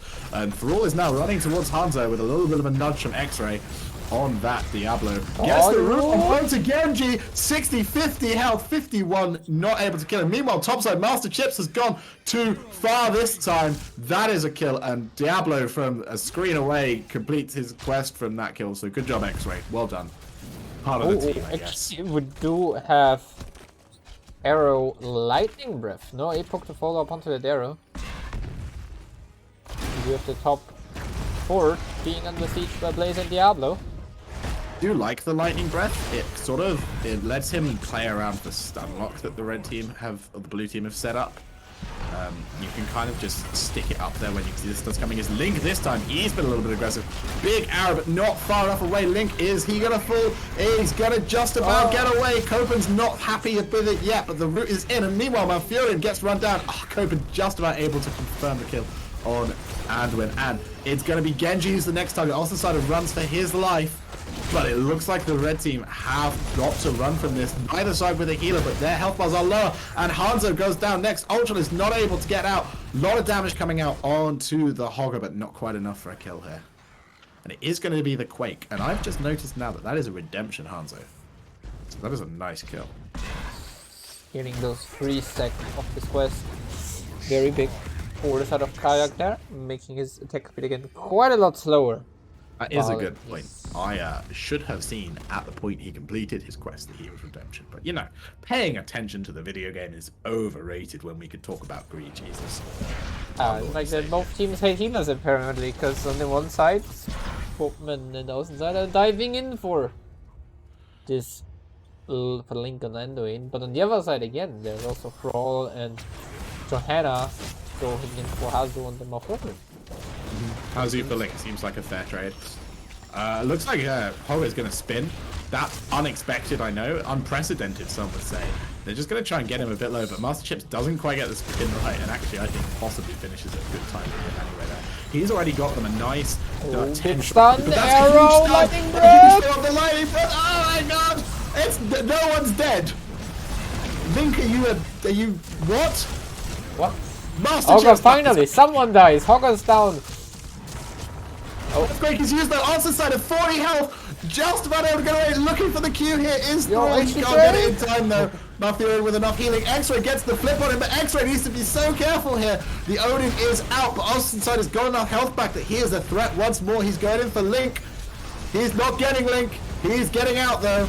And I think the blue team have got to give this. Johanna, a huge root coming out from Thrall there to save his tank. And with that, Hogger has respawned. The teams are all still alive. There is a 10-point lead for the red team. But Hasu, he needs to be careful here because they're going to charge him down. Look at him run. And the rest of his team is split from him. X-Ray going to take some damage here. But Malfurion has found No, Johanna has found the Malfurion. It looks like the point's going to be very even here as well. 28, 24, 26. Hogger going around in circles. Hasu's losing more and more life, but Copen's found the flank. He's not quite able to get in on Link here. The light bomb comes down as Thrall just about able to survive long enough to trade out here for Alcensider, but it looks like the shrine is just about going to go over to the red team. So close, 35 to 40. Link dies here to Ultralisk on the Hunter. Oh no, he doesn't! See? Oh, what? The blind from Johanna, keeping him alive there. Oh, winning this. It's Ultralisk. No one does. Winning this. The Escaping. viewers are winning this. Samus. Ultralisk is still not ready to give up on this chase. On the front line, able to take down that fort with just a little bit of help from John Cena. I reckon it was mainly Diablo's damage. Yeah, mid fort taken out by Diablo with assistance of the Punisher. This plays, he's back to offlane stuff, taking the bot wave. The Punisher gets baited over the mid wall and will be taken down behind the gate. Level 16. But looks like Master Chips isn't ready. Ah, no, never mind. I thought he was going to go, but he didn't. Level 16 is getting closer for the side of Todesritter's Kayak. They still miss an entire level on their opponents in terms of experience. And they need to be careful because that's going to be a big 15 to 16 window where we're probably going to see a fair amount of push coming in onto Especially on that bot 4, as they're already starting out with that, having the Kazuras down there, pushing in, taking down the wall, but they're ready to go in. A 5v5 fight here. Missed.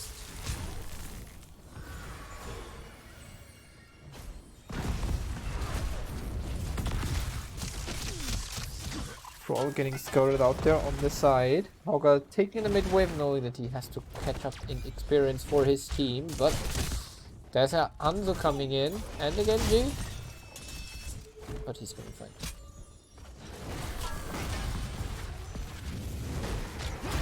Oh, engage onto Tychus though, but there's the pull from Anduin keeping him alive, and overall he's just hitting away on Diablo, getting him down underneath 50% HP.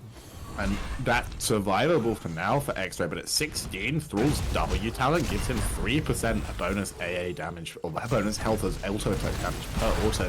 It's not blockable by the spell shield, so he needs to be really careful, because if he does get rooted and hit by that later on, he's going to be in a lot of trouble. But over here, the engage comes out onto the Thrall. The Earthquake is going to get him so much sustain, it's unbelievable. Everyone's pushing R, but with that huge cooldown on Odin and on the Quake, we do worry. You do have to worry that coming up for the next objective, it might be Lofty Arrow just catching Johanna. Here comes the big fight. Alcensider is swiping left. He's swiping right.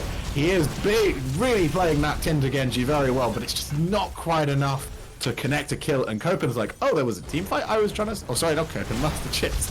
Trying to soak 16 this whole time. That is a quality hold there from Kayak 4v5 under their own fort. Yeah, but there's a lot of long cooldowns used on both sides. Actually, only Shockwave is up at the moment. Talking about Shockwave, Hogger gets on mid lane and the Q stack kill, another 3 stacks of redemption gone. And with the objective spawning in the top, so it's actually a pretty nice spot for Kayak to be in, being allowed to fix their waves before the objective. Very nice spot indeed. We're just going to see Hogger allowed to do what Blaze did the first time. Hang out on that shrine and get as much pressure on it as he can already with 25 seconds left on the Hanzo. And you feel like the red team are going to have to make a big arrow connect from base if they're going to get much done here. But they might not choose to contest as instead they're sharking around looking for XP and maybe looking for Thrall. But Green Jesus slips through the net once again. They're just going to trade that bot fort out for the shrine. Yeah, bot lane, we do have the push now going in, as you mentioned. Fort will be gone. The question is how much value can Kayak get on top lane in return? Will they get more than the fort? Probably. As Tychus is already drilling away on the front gate tower. Oh, Link almost dismounted by the arrow, but not quite. And with 36 points left on the shrine, they are going to be able to clean this up. It was very nicely done as a little subtlety that they started that push as they had capped the camp, meaning that the red team couldn't, or the blue team couldn't push the fort safely with a wave because they had a camp deep pushing it first. Most of the time, the right play there is to see your opponents on the bot lane and just say, well, we're going to hit your fort before Punisher gets here anyway then, and we're going to have an even stronger push down the top side. But as you can see, as they've had to give the ground, the Punisher is going to be relatively healthy, 94%, as it walks up to this keep. Now, what can they get here? This is the moment. They're still down a level, so they need something big from here. Diablo is going to get cleansed. That's a big cooldown used early. Are they able to push in and make some value? This is the best of melee. Thrall's been quaked, but maybe that's right where he wants to be in a flip. Lets him stun now. Fury and Hasselhoff must be fuming right now. Thrall goes down, and now the full retreat is on. Can Johanna get out? The double pull from Link, and then the double root. The man is carrying his team to safety, literally wrenching them out of harm's way. But Ulster side is mounted, and he is not willing to let anyone get out this easily. Master Chips though is there. He is going to just spin, and I think the red team should be able to pick someone here. Maybe not. Huge plays here from Trojan as X-Ray not able to get the pull out. Tyker's just running away from the Diablo, but the cooldowns aren't there. And now Ulster might, has he gone too deep? Not quite, but almost 100 life, and we might see the red team have to run. No, Tyker's gets him. Great play there from A, and level 20 is almost in, but X-Ray's going to fall here as well. I think. Yes, he was. And that's a soul reset. And now they can just come down, clean up the waves, and that 20 advantage is largely mitigated. That is unfortunate in the extreme here for Arian stepping up, getting the grenade onto Genji and Tychus. Diablo being like, hey, you killed my Genji, screw you. And then suddenly Diablo realizes, hey, I'm alone in you. Is there?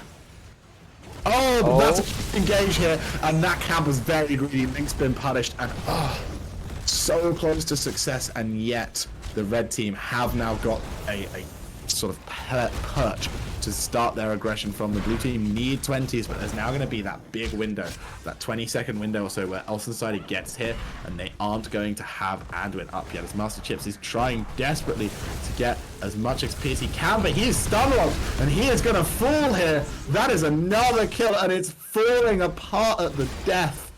Are they able to restabilize now? 50 seconds on that Genji, and look at the rest of the team just hearthing. They're just like, guys, in the base, give the keep, it's all fine. The keep is taking some damage here in the mid lane. This will go down. Just an expected spawn should be Ravis. No? Let's see. But Hogger will respawn in time, so if no one dies on the side of Kayak, they can contest next objective. But if they lose it, Todesritter, they have an open core with the next Punisher. It's gonna be a mortar one as well, brings in a lot of damage with them. Yeah, it's a nice little nice advantage that Todesritter have been handed there by their opponents. And just as a curiosity, I'm a bit of a fan of Genji at times, but it's been a while since I've seen Zanshin at a high level. Is that a Tychus response? I'm not sure. Hogger maybe I on think Shrine? I feel like it's a little bit of an outsider special. Yeah, I agree. Hogger on Shrine in the spin, but That was the only thing where you get a lot of things off. I don't He like has this. gone for the full, like, Dragon Claw perfect defense Zanshin. He knew he was doing this at level 1. He has went the same build on 1-16 also in the last game played Genji. Where he went for red plate upgrade. Oh, nice smoke back from Master Chips there! Through gets his Quake off, the shields are big, and X-Ray is in so much trouble up in the top side.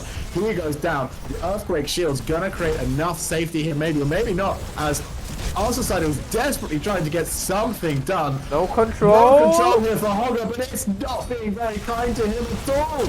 Blizzard deciding here that that is going to be a fight win for the red team, as 4 times the next hero selected was not the one next to him, but instead the hero in the bush. You've got to feel sorry about that. Arsenal side is going to pick up another kill. Oh, is he? A nice root comes out here, but it isn't enough. Oh. Robbery at the death here. That no control just whiffing so hard. That's why you don't pick it. But yeah, it's a 5-man team wipe by the side of Todesritter with Chems running the top and the bottom lane down. They secure all the keeps and there's nothing left to it for them except for the core. Oh wow. Rest And not in even a peace, camp my up on the map at the boys. moment, so this is GG. This game number 4 goes into the hands of Todesritter, evening out the series, bringing us towards the last and final map to the decide. There we go. We have the game 5. What a Division 1 plus finals. Kayak could have had that at so many opportunities, but Todesritter FC holding on for dear life. Gentlemen, this is exciting. This is pod racing. That's what this is. Well, no, this isn't pod racing, but this is Heroes Lounge. This is Heroes Lounge Division 1 plus, and we are seeing so much good Heroes of the Storm here, and I am fantastic to see that we get a game number 5. Whew, I mean, what are your thoughts about the series so far, Luca? Well, I'm a little bit cross that they were so close with the Green Jesus and my 20,000 points, and then the 1 in 9 chance that both times it selects the hero on the other side of terrain instead of the hero next to it means that Hogger can't confirm the kill, and the team fight is royally lost at that point. So feeling robbed, but it's not like the red team didn't play themselves into that position incredibly well. Has to be said, they've done a fantastic job, and it is a glorious series. Excited to see what we're going to see in Game 5. It's Battlefield of Eternity, which means Oceansider's other favourite is back on the table firmly, and you almost wonder if they're going to let him have the Leeming. Yeah, well, this is the thing, right? Battlefield of Eternity, very sort of much a Leeming sort of style of thing. But again, we have seen Genji, we've seen Maiev played on this map. We've seen so many aggressive heroes being played on Battlefield of Eternity. So the question is, what more are we going to have? Are we going to see anything additional here in this Division 1 Plus Grand Final? Of course, if you want to join the best of the best in Heroes Lounge, ! Sign up to get your team signed up for Season 20, where we're celebrating how we've had 20 seasons of Heroes Lounge. And, you know, it's been fantastic to have so many. I mean, I've been staff since the end of Season 9. So I've only overseen half of it, but still, it has been a fantastic experience to be here, even just for half of it. You know, the rest of it is so fantastic. So come on, sign up. Season 20, we've got some special things in store. Get involved. Now, of course, we will be having our Christmas break after this this final match. But yeah, Division 1 Plus Grand Finals, Kayak versus Todesritter FC. Who is going to take it on this map of Battlefield of Eternity? Samu, predictions before the draft? Not really so far. So it's really hard to say, but one thing to mention, it's the first time the losing team did not choose to go for first pick. Instead, Kayak went for the map choice and brought us to Battlefield of Eternity instead of Cursed Hollow. I do So- think that the draft theory makes sense for that, though, with the best of 5 format. If you're picking maps earlier on, you're pretty guaranteed to play the maps you don't want to. So it's really only right at the death that it's maybe worth making that adjustment.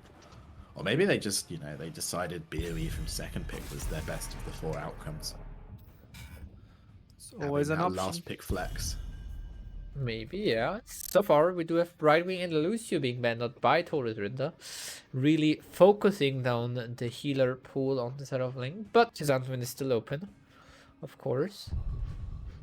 Let's see. Yes, we do only see Maiev banned by Kayak so far. What will be the second ban? Yeah, So Brightwing Hammer, yeah, this is certainly a repeat of the earlier matches, all coming together in this final one. But Hanzo being the first pick, Luca.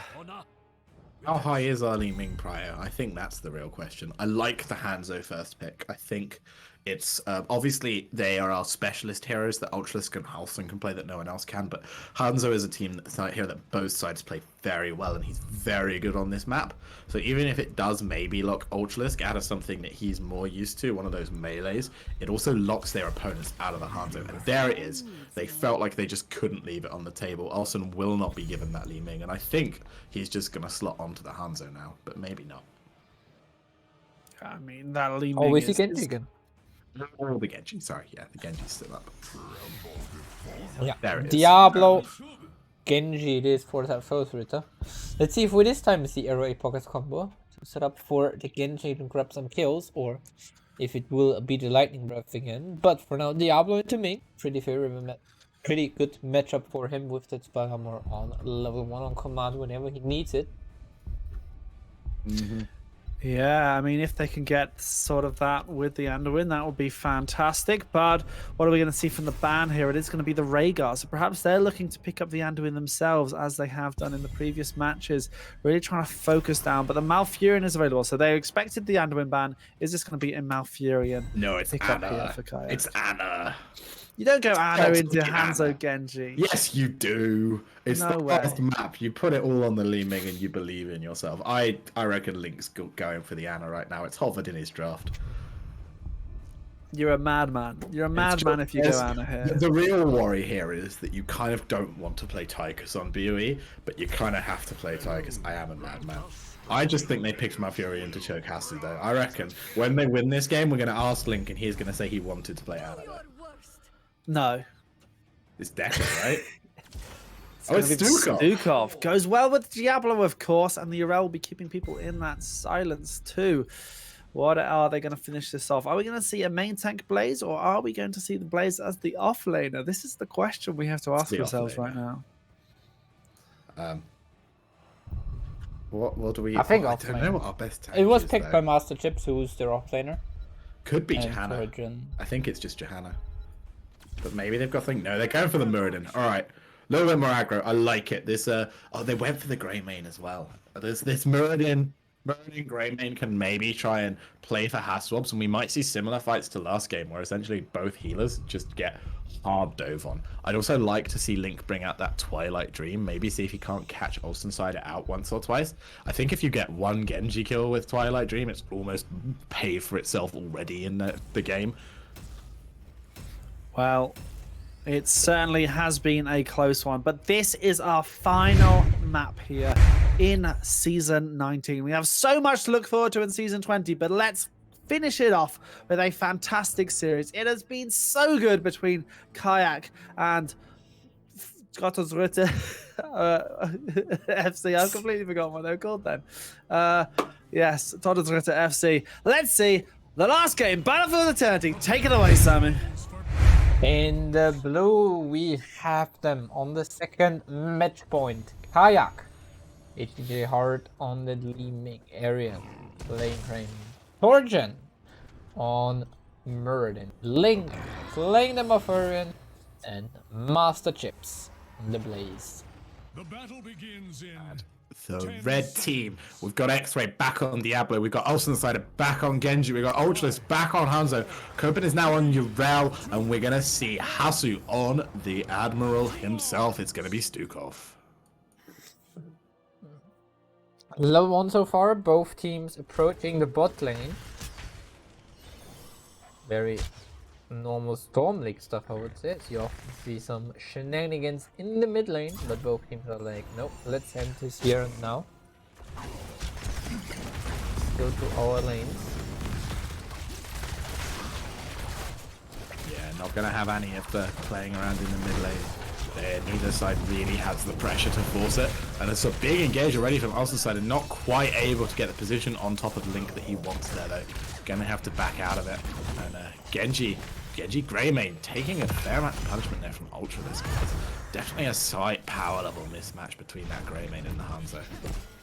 The top lane Blaze is falling very low against the Zero. Already has to tap the fountain. Also inside of meanwhile able to just sort of dive in and back out again against that bot lane, and X-Ray now has found the Muradin. The silence is going to deny the jump for a while, but he's willing to stop and stun X-Ray, and Greymane is going for him, not able to get him. Maybe that wasn't the play though, as he is going to be the first to fall, and it's such a tightrope that you walk as Greymane in these games. Yeah, Ballista pours from Dukov. We did see Macaco in the free stepping up on Dukov, getting those reactive Ballista fours in for the opponent, and so that has now in plus here. So weird, but having almost an ultimate at level 1 might be strong. Who could have seen that one coming? Yeah, like slowing everyone in your area for 70% for 2 seconds, while Seems also giving good. yourself a big heal at your allies. Seems good. Seems balanced, those ones. Yeah. Really, and with this bottom, Casper Camp taken up by Todesritter, they also move to the top lane and grab that camp there.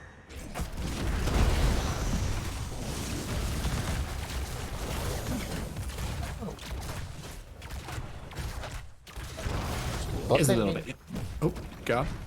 Bot lane being pushed in a little bit by Kayak there as he cleared the camp and no the opponents were around, but now they're pressured out, but X-Ray going in a bit too deep. Beautiful route Gets there by taken Link. down by Nexus Force of Diablo. Nexus Forces are OP. They've always been OP. Please nerf Nexus Forces. Like, I play Jaina and I can't 1v1 a fort, and it makes me sad. Please nerf. Muradin not going for the sledgehammer, okay. Disappointing. You always hope, you know, when you see the Muradin on this map, you're like, is this the sledgehammer game? Never is. Blue team looking like they're going to try and defend here at the start, although Ming's kind of moving out to poke in there. Taz got a little bit lost there. X-Ray getting the stun, but then just walking away again. And it looks like the halftime will be secured quite quickly here for the red team.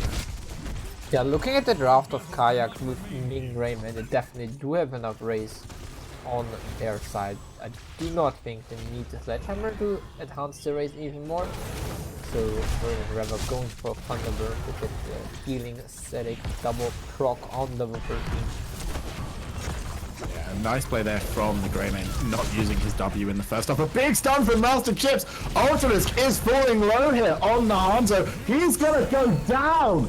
Well played there by the blue team frontline. This is why they get my points. And Offside now as well. He's falling low. Not quite gonna fall, but it is gonna make more than enough space for the assassins to take the first objective. And now we can see Ming chucking as much damage out as she can here, trying to get some reset parties going on here. There goes Diablo. Is the party started? Not quite. Unfortunately, I think the orb got sent out just after Diablo fell, and so the reset not there because he had already died when he got fired. Those are always feels Batman moments. I shall march for Hell's gates. Top lane now, the Immortal pushing in, taking down the wall. But more. Yeah, Hanzo with the low for W talent, able to get a lot of damage going after the Immortal. Yeah, but they've opened up some space, and more importantly, they've opened up half a level lead here over their opponents, and every inch matters on BOE. That experience is so often undervalued, but it really is the most important part of this map. If you can just get yourself the edge, you can use it, and there's almost always something to do on this map, right? Unless you've just finished your objective phase, which happens a bit more in the early game. So often, a half-level lead on BOE matters so much more than it might do on Towers of Doom, for example. Here come the blue team. The red team have got the camp, but they're all kind of stuck, and they're in prime shelling position for Ming, but maybe not, as Genji and Hanzo are on top of Ming. Copen's looking for him. Now Gai's looking for Genji. Everyone's looking for everyone. The stun comes down onto the Greymane. He's able to roll out. The sleep is massive, but only on the front line. Ultrask is looking for any damage he can find, and nobody dies. Very, very well done by both teams here, keeping everyone alive as Ming was dropping really low, but got him up on heal and was able to hide behind him from the Genji Q. Yeah, unfortunately the blue team just not there in time to actually get someone on the point and force the contest. I think if they had done that, they would have had a much more favourable fight there, as they would have seen that red team just stay a little bit longer and Ming maybe get one more shell off onto the back line. And once that was there, you know, if there's a big stun from Blaze, it would have been massive. But as it was, he had to kind of use the stun to get on the point. Here we go, they're in the top lane. We're going over it again. Yrel is slowly falling. She's lost her armor. She's going to go down. Ultra can he get anything here? He's looking. He's not finding. He's still not finding, and Toujin just gonna have to walk away slowly here, though, as the red team are able to get out. But that kill on Yrel means they should now get some prio in their race, and they're also closer to the thing they're going to be racing with, as Greymane starts hitting it with those big autos, and he's going to get that W up as well. Meanwhile, Muradin is just not going to let Ultralisk have this free race, and he needs to be careful here, Ultralisk. Yeah, with this Khazra cam on top, then with quite some pressure onto the keep down to the fort. Oh, what is this? Genji stays there for now to clear it up. First half time goes into the hands of Kayak, as now Blaze is getting kinda engaged, but he gets a charge out. Meanwhile, bot side though, Diablo falling down, that's going to completely reset his souls. Level 9.5 is the worst time to die as Diablo by far. Li Ming though, she's in trouble. She gets out. The silence is massive, but the AAs are enough to take down Yrel just as X-Ray comes back, and now this is where the lead might start to build for the blue team. Here they come on that Immortal. That is going to go running down that bot lane. They might see themselves pick up both forts here, maybe even more, as the red team are going to start that camp, and they're not going to let them. They don't quite have their Yrel back yet, or their level 10s. The blue team stepping up to take the space, but I think they need to let this camp leash. They're playing for Diablo. The silence is big. Have they gone 2D? Not quite. X-Ray does get to survive though. Outsider's coming in. There's the bunker. Everyone needs to get in it. 4 members in the bunker. Link unfortunately not invited to the party. They do get the point, but they lose the time setting up for that objective. Is that worth it? Maybe not, as Link has to back out, and a nice little outcome win there at least for the red team. Able to navigate that fight well enough. The invade just a little bit too deep. Maybe the blue team getting carried away there with that win. Indeed, the Immortal though having a lot of help and being able to take down the wall on the bottom fort, but while also buying enough time for Kayak to just take them top fort by themselves. And I have to say, Kayak's really good choice to just back off after the bunker is about to go down, because if they would have stayed on the point, it would have at least been 2 kills in the hands of Todesritter, which would have completely changed the pace of the game again. No, I wonder if maybe had they just all gone bottom and sent one top, they could have successfully pushed out that lane and got a bit more damage, but they've still got the lead, and that's what matters most, and they're asking questions. They're not giving the red team a chance to get anything back. Right, there hasn't been a window where the red team can make plays for themselves. They have to be reactive. Bullet maybe a little bit early there on X-Ray, but it's such a short cooldown that who really cares. Also inside of taking some poke. They're trying to take this fort down, but it is 5v5 almost now, as the arrow whiffs the APOC, therefore whiffing as well, and that is so unfortunate for the red team. Watch out for that later on, but not right now though, as the blue team are able to get out. And if you had just been there a little bit earlier to knock someone into that arrow, you feel like it might have been enough to turn it. We do have the poke on the bot lane. Now it's Diablo! It's the first one to fall with the bunker. You see a lot of damage onto the keep, as the Genji is the second one to fall, and now Ming goes down to the auto attack, but it's not. And oh, is it enough to save Kuka? Yes, he stays alive, but Yrel gets stunned out and goes down. Aaron there on the grey 3-4-1. main, realizing that with the objective up in just 10 seconds, his life was not worth Stukov's, and so let the old man walk away with just 30 health so that he can come up to race. A very good call there from him, I think, and difficult one to make sometimes in the heat of a team fight. You're playing the grey main, you want to dive in, you know, secure the kill, and then worry about your safety afterwards. But here, Muradin. it's fine. Damage is hitting the thing, although the stun missing is maybe a problem. Link finally feeling safe enough to step up, sleeping the Genji. That is big. Ming now coming out. Murdered. He's baiting. He knew what he was doing. Never a new day risk. Ming. Ooh. But also one thing, it's pretty good to use the. Oh, oh, the blink, the cleanse, and the blink. Oh. So they're all the Genji getting storm bolted and blown into pieces. There's a But yeah. big follow-up from the Immortal on the Stormbolt there. It's actually pretty good to use Curse Bullet and Bullet on Diablo in those poking situations. Because Diablo, he has Soul Shield on 1 and Sacrificing Soul on some 4, so he does only have armor talents and no self-healing talents.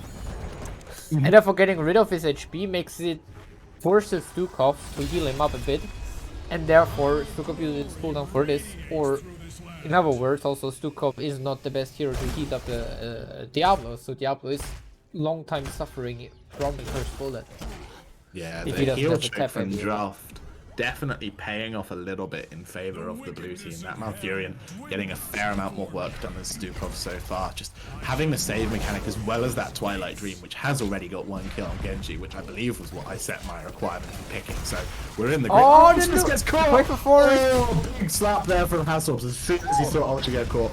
Copen's looking for a flank. Link's just sort of playing with him for now, not letting him get anywhere. Gremion's running back to his Malfurion. Like, have you got any heals for me, sir? The engage coming out though onto X-Ray. The bullet not there as Greymane had been pulled away. Now, still not being used just yet. X-Ray dancing around with that fountain. There it is now, halving his health ball. The shield comes out, but more importantly, this keep is going down, and there's still health on the Immortal. This is it. This is for the Div 1 Plus final, and Hasselhoff has been stunned out. The arrow whips again. Urel saving the team. Ming is so low, but she's in the bunker. The silence gets one. It's Urel going to go down. Not just yet. She's got the heal. Can they get enough to end? The core shield is gone. It's 93%. There is a Greymane up. The red team have to be so clean from here if they want to stay in the game, but it's not enough. 10%, the core goes down, and the blue team Kayak have finally upset the winning streak. Oh. GG. Well played. Our brand new champions are Kayak. And what a well-deserved. You know, they came second in the league in the Division 1 Plus. They have battled their way, of course, through the semi-finals to get here. And here they are, of course, in the grand finals, beating Todesritter FC after, you know, losing game number 1, winning game number 2, winning game number 3, and then, you know, having to burden the last one. They've come here at the end. GG, well played. Our brand new champions of Kayak. Ladies and gentlemen, this has been fantastic. Of course, sign-ups for Season 20 are open, but we are going to hopefully have an interview with these fantastic people. It has been a superb Season 19. But there we go. It's going to be a two minutes, and we will be having an interview. If you've got any questions, please let us know in the chat. Genji better than no Genji has been called by Ericsson. You feel like he's got a point. But that was old. Never mind. I'm shocked. Honestly, I wasn't prepared for this outcome. I wrote all of my questions. I was going to ask Hasselhoff about beanies, and now I have no material. I don't know what to do. It's like, the very foundation of which Div 1 Plus was built upon. X-Ray making a team every season, not really paying much attention, getting to the final and winning it. It doesn't work anymore. Well, we made Div 1 Plus so that we could have the highest level competition, and here we are. Kayak are doing a fantastic job here of showing that there is still plenty of competition left in Heroes of the Storm. Yes, yeah. Goodness me, what a series. What a series indeed. They have done a fantastic job coming in here all the way into Division 1 plus. I'm going to use the react thing to use the hype react of Twitch. I don't know what that means in Twitch. Who knows? Woo, Twitch hype react. Let's go. Woo. I made a lot of points off of that fight. I mean, I lost a lot in this. I lost more on game 4 than I made back in game 5. Wow. Yeah. You can't win them all. You got to give away a lot to get them back, I guess. Yeah. Life is giving and taking, right? And unfortunately, if you're the only one that votes, it actually doesn't matter if you vote with 20 or 20,000. Though I do wonder if putting them in made people put some back. You know, suddenly people. It comes down to how many are in the other pool, of course. And if in your own pool, like if you bet 20 and the one bets 20,000, you barely get any of the win. But if you're the only one who bet it's 20, then of course you get all of it. Yeah. Anyway. Well, fantastic final played there, though. Of course, thank you everybody who has watched as well. Today has been fantastic to have everybody watching here. And don't forget, of course, we will be back just next season. We might have something special coming up as well around. I'm just teasing it because it's not confirmed yet. He's just giving them a little tickle, you know. He's got a little tickle. He's not committing yet. He's not letting you know. He's giving a little tickle. A little tickle. Small little tickle. But yeah, think about tuning in. The weekend signups close on this channel. Definitely think about tuning in. We're going to be having more stuff coming up soon, though. So I'm going to be trying to make some fun content, maybe over the Christmas period, to explain what might be coming up in season 20 as well. Watch out for that. Content. Woo! Another bit of content. Of course, maybe you want to buy yourself an Athena Championship jumper. You can buy them from our merch store. We don't get any money for it, though, so it's not like I'm plugging it for that. But yeah, we have had some fantastic stuff going on here. Season 20 signups are open. If you want to beat Kayak, make sure you sign up. We are trying to make sure that we have the hottest level of play here in Heroes Lounge, as well as whatever level you want to play at, you can do in Heroes Lounge. And here we are with the grand champions, the winners, the ultimate giant slayers themselves. It is Kayak. Congratulations. Thanks. Yeah, Thanks a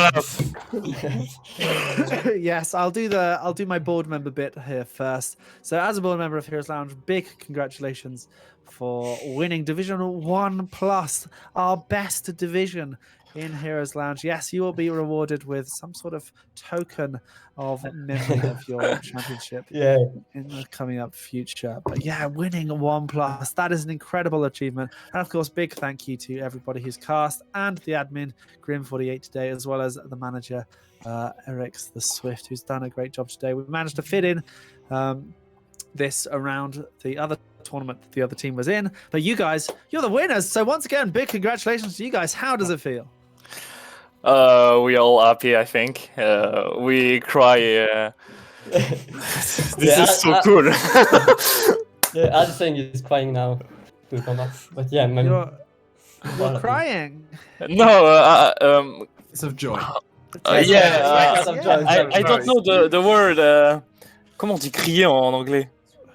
Yeah, scream. We scream in the vocal was really cool.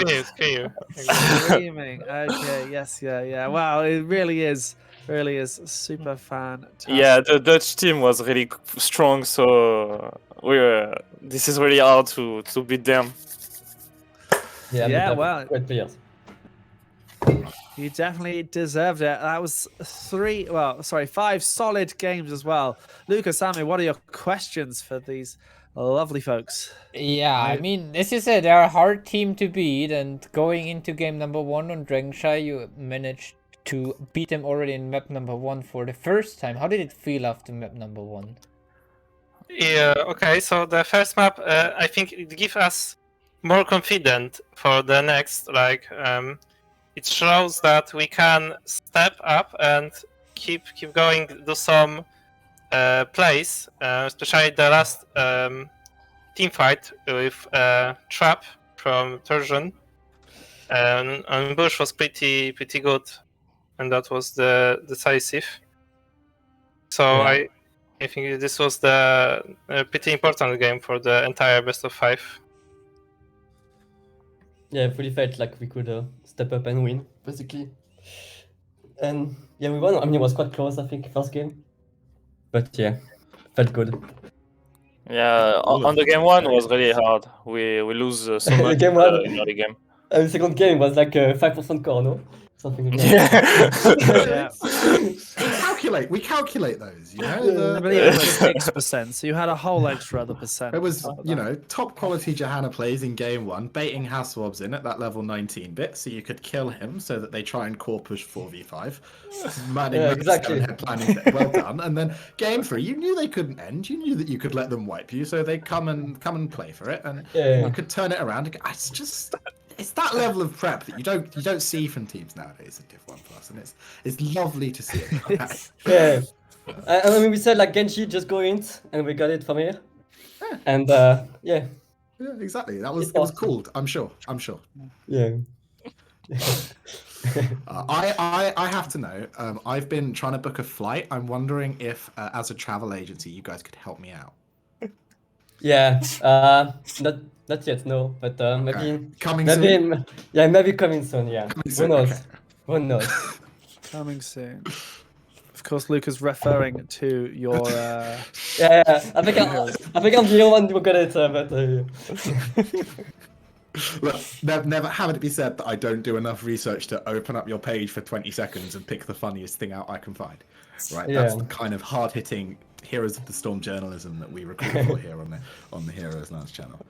It was a truly impressive performance, and easily they're equal in the team fights throughout the entire series, which is not an easy thing to be. I think consistently, there was never a moment where you felt like you were outplayed in fights, and just able to claw back those slight macro losses in places with a little bit of luck here and there and a little bit of grit and determination. And I think that, you know, grit and determination is sometimes all you need. yeah, exactly. Yeah, Ah, yeah, definitely. And the Shrines game were like, I think a few team fights were like the whole enemy team was like 1 HP, and would have went like either way. Even though like yeah. That the Shrines fight when Hogger decided to twice go up and round with a, like 1 in 3 chance each time because there were 3 of them. Yeah, That was rough. I had Yeah, that was, 20,000 channel points riding on that. I felt bad. yeah, it was unlucky. Unlucky. No control at its finest, I would say. Yeah. Oh yeah. Well, yeah, it absolutely was phenomenal to watch. Of course, I mean, it wasn't an easy one. It wasn't clean, and but I think that sort of shows that how much you earned it, how much you've driven it through. Are we expecting to see you back for season 20 of Heroes Lounge? Yeah, I mean we're still discussing it, but yeah, we might be there to defend our crown. Of course, you are the top dogs now. You're number 1. Yeah, exactly. Yay. Feels good, man. Well, if you've got any shout outs you'd like to make, this is the time to make them, of course. Please go ahead. Any shoutouts, guys? I mean, yeah, my mom, my cat, Okay, Good so one to start with. and the team, of course. That seems less important. Yeah, exactly. You got 3 members who are absent. Are they important, or are they just kind of? I mean, on the travel agency side of things than the hot side of. I feel like all the players we had some roster change early in the season. Yeah. So I mean, thanks to like Limove, Shaitan, and all the guys who like played for us, even though like we had some changes at sub. This is a problem. And yeah, I mean, now we're kind of settled, but thanks to those guys for like helping us in the transition period. Anyway, yeah. Well, it was super stuff for sure. Yeah, as I say, keep an eye out for Season 20 as we'll be having a bit of a larger map pool as well to celebrate Season 20. But yeah, really well done once again to everybody there on Kayak. You guys have climbed away as well. You know, you formed a little while ago. I remember you joining in the Nexus Rumble before you joined the main season. And then, yeah, here you are winning Division 1 Plus, the truest, highest achievement of Heroes Lounge. Really well done to you guys. All right, really do hope we see you next season. Second highest to winning the Nexus Rumble. Yeah. Well, I don't think they won the Nexus Rumble. I don't think we did. Did you? You'll I get me can't next time, Nick. You'll get me next. You'll come for it. I believe in you. Yeah. Who knows? Maybe one day. Maybe one day. Well, there we go. So once again, big thank you to everybody who has done admin for the finals, to the admins for the whole of the season, all the casters for this season, all the people who have done any sort of back-end work or anything, and of course, all the players who signed up. We hope to see you back again for Season 20. But this is it from me, Samu, and Luca for today, and of course, Team Kayak. We have had a fantastic Division 1 Plus and Division 1 Finals, and a fantastic Season 19. So, sign up for Season 20 now. Sign-ups close 8th of January, but until then, we will see you in the Nexus, so have a good and happy holiday season. Goodbye! Thanks a lot. Goodbye. Have a nice holiday. Bye-bye. Thanks.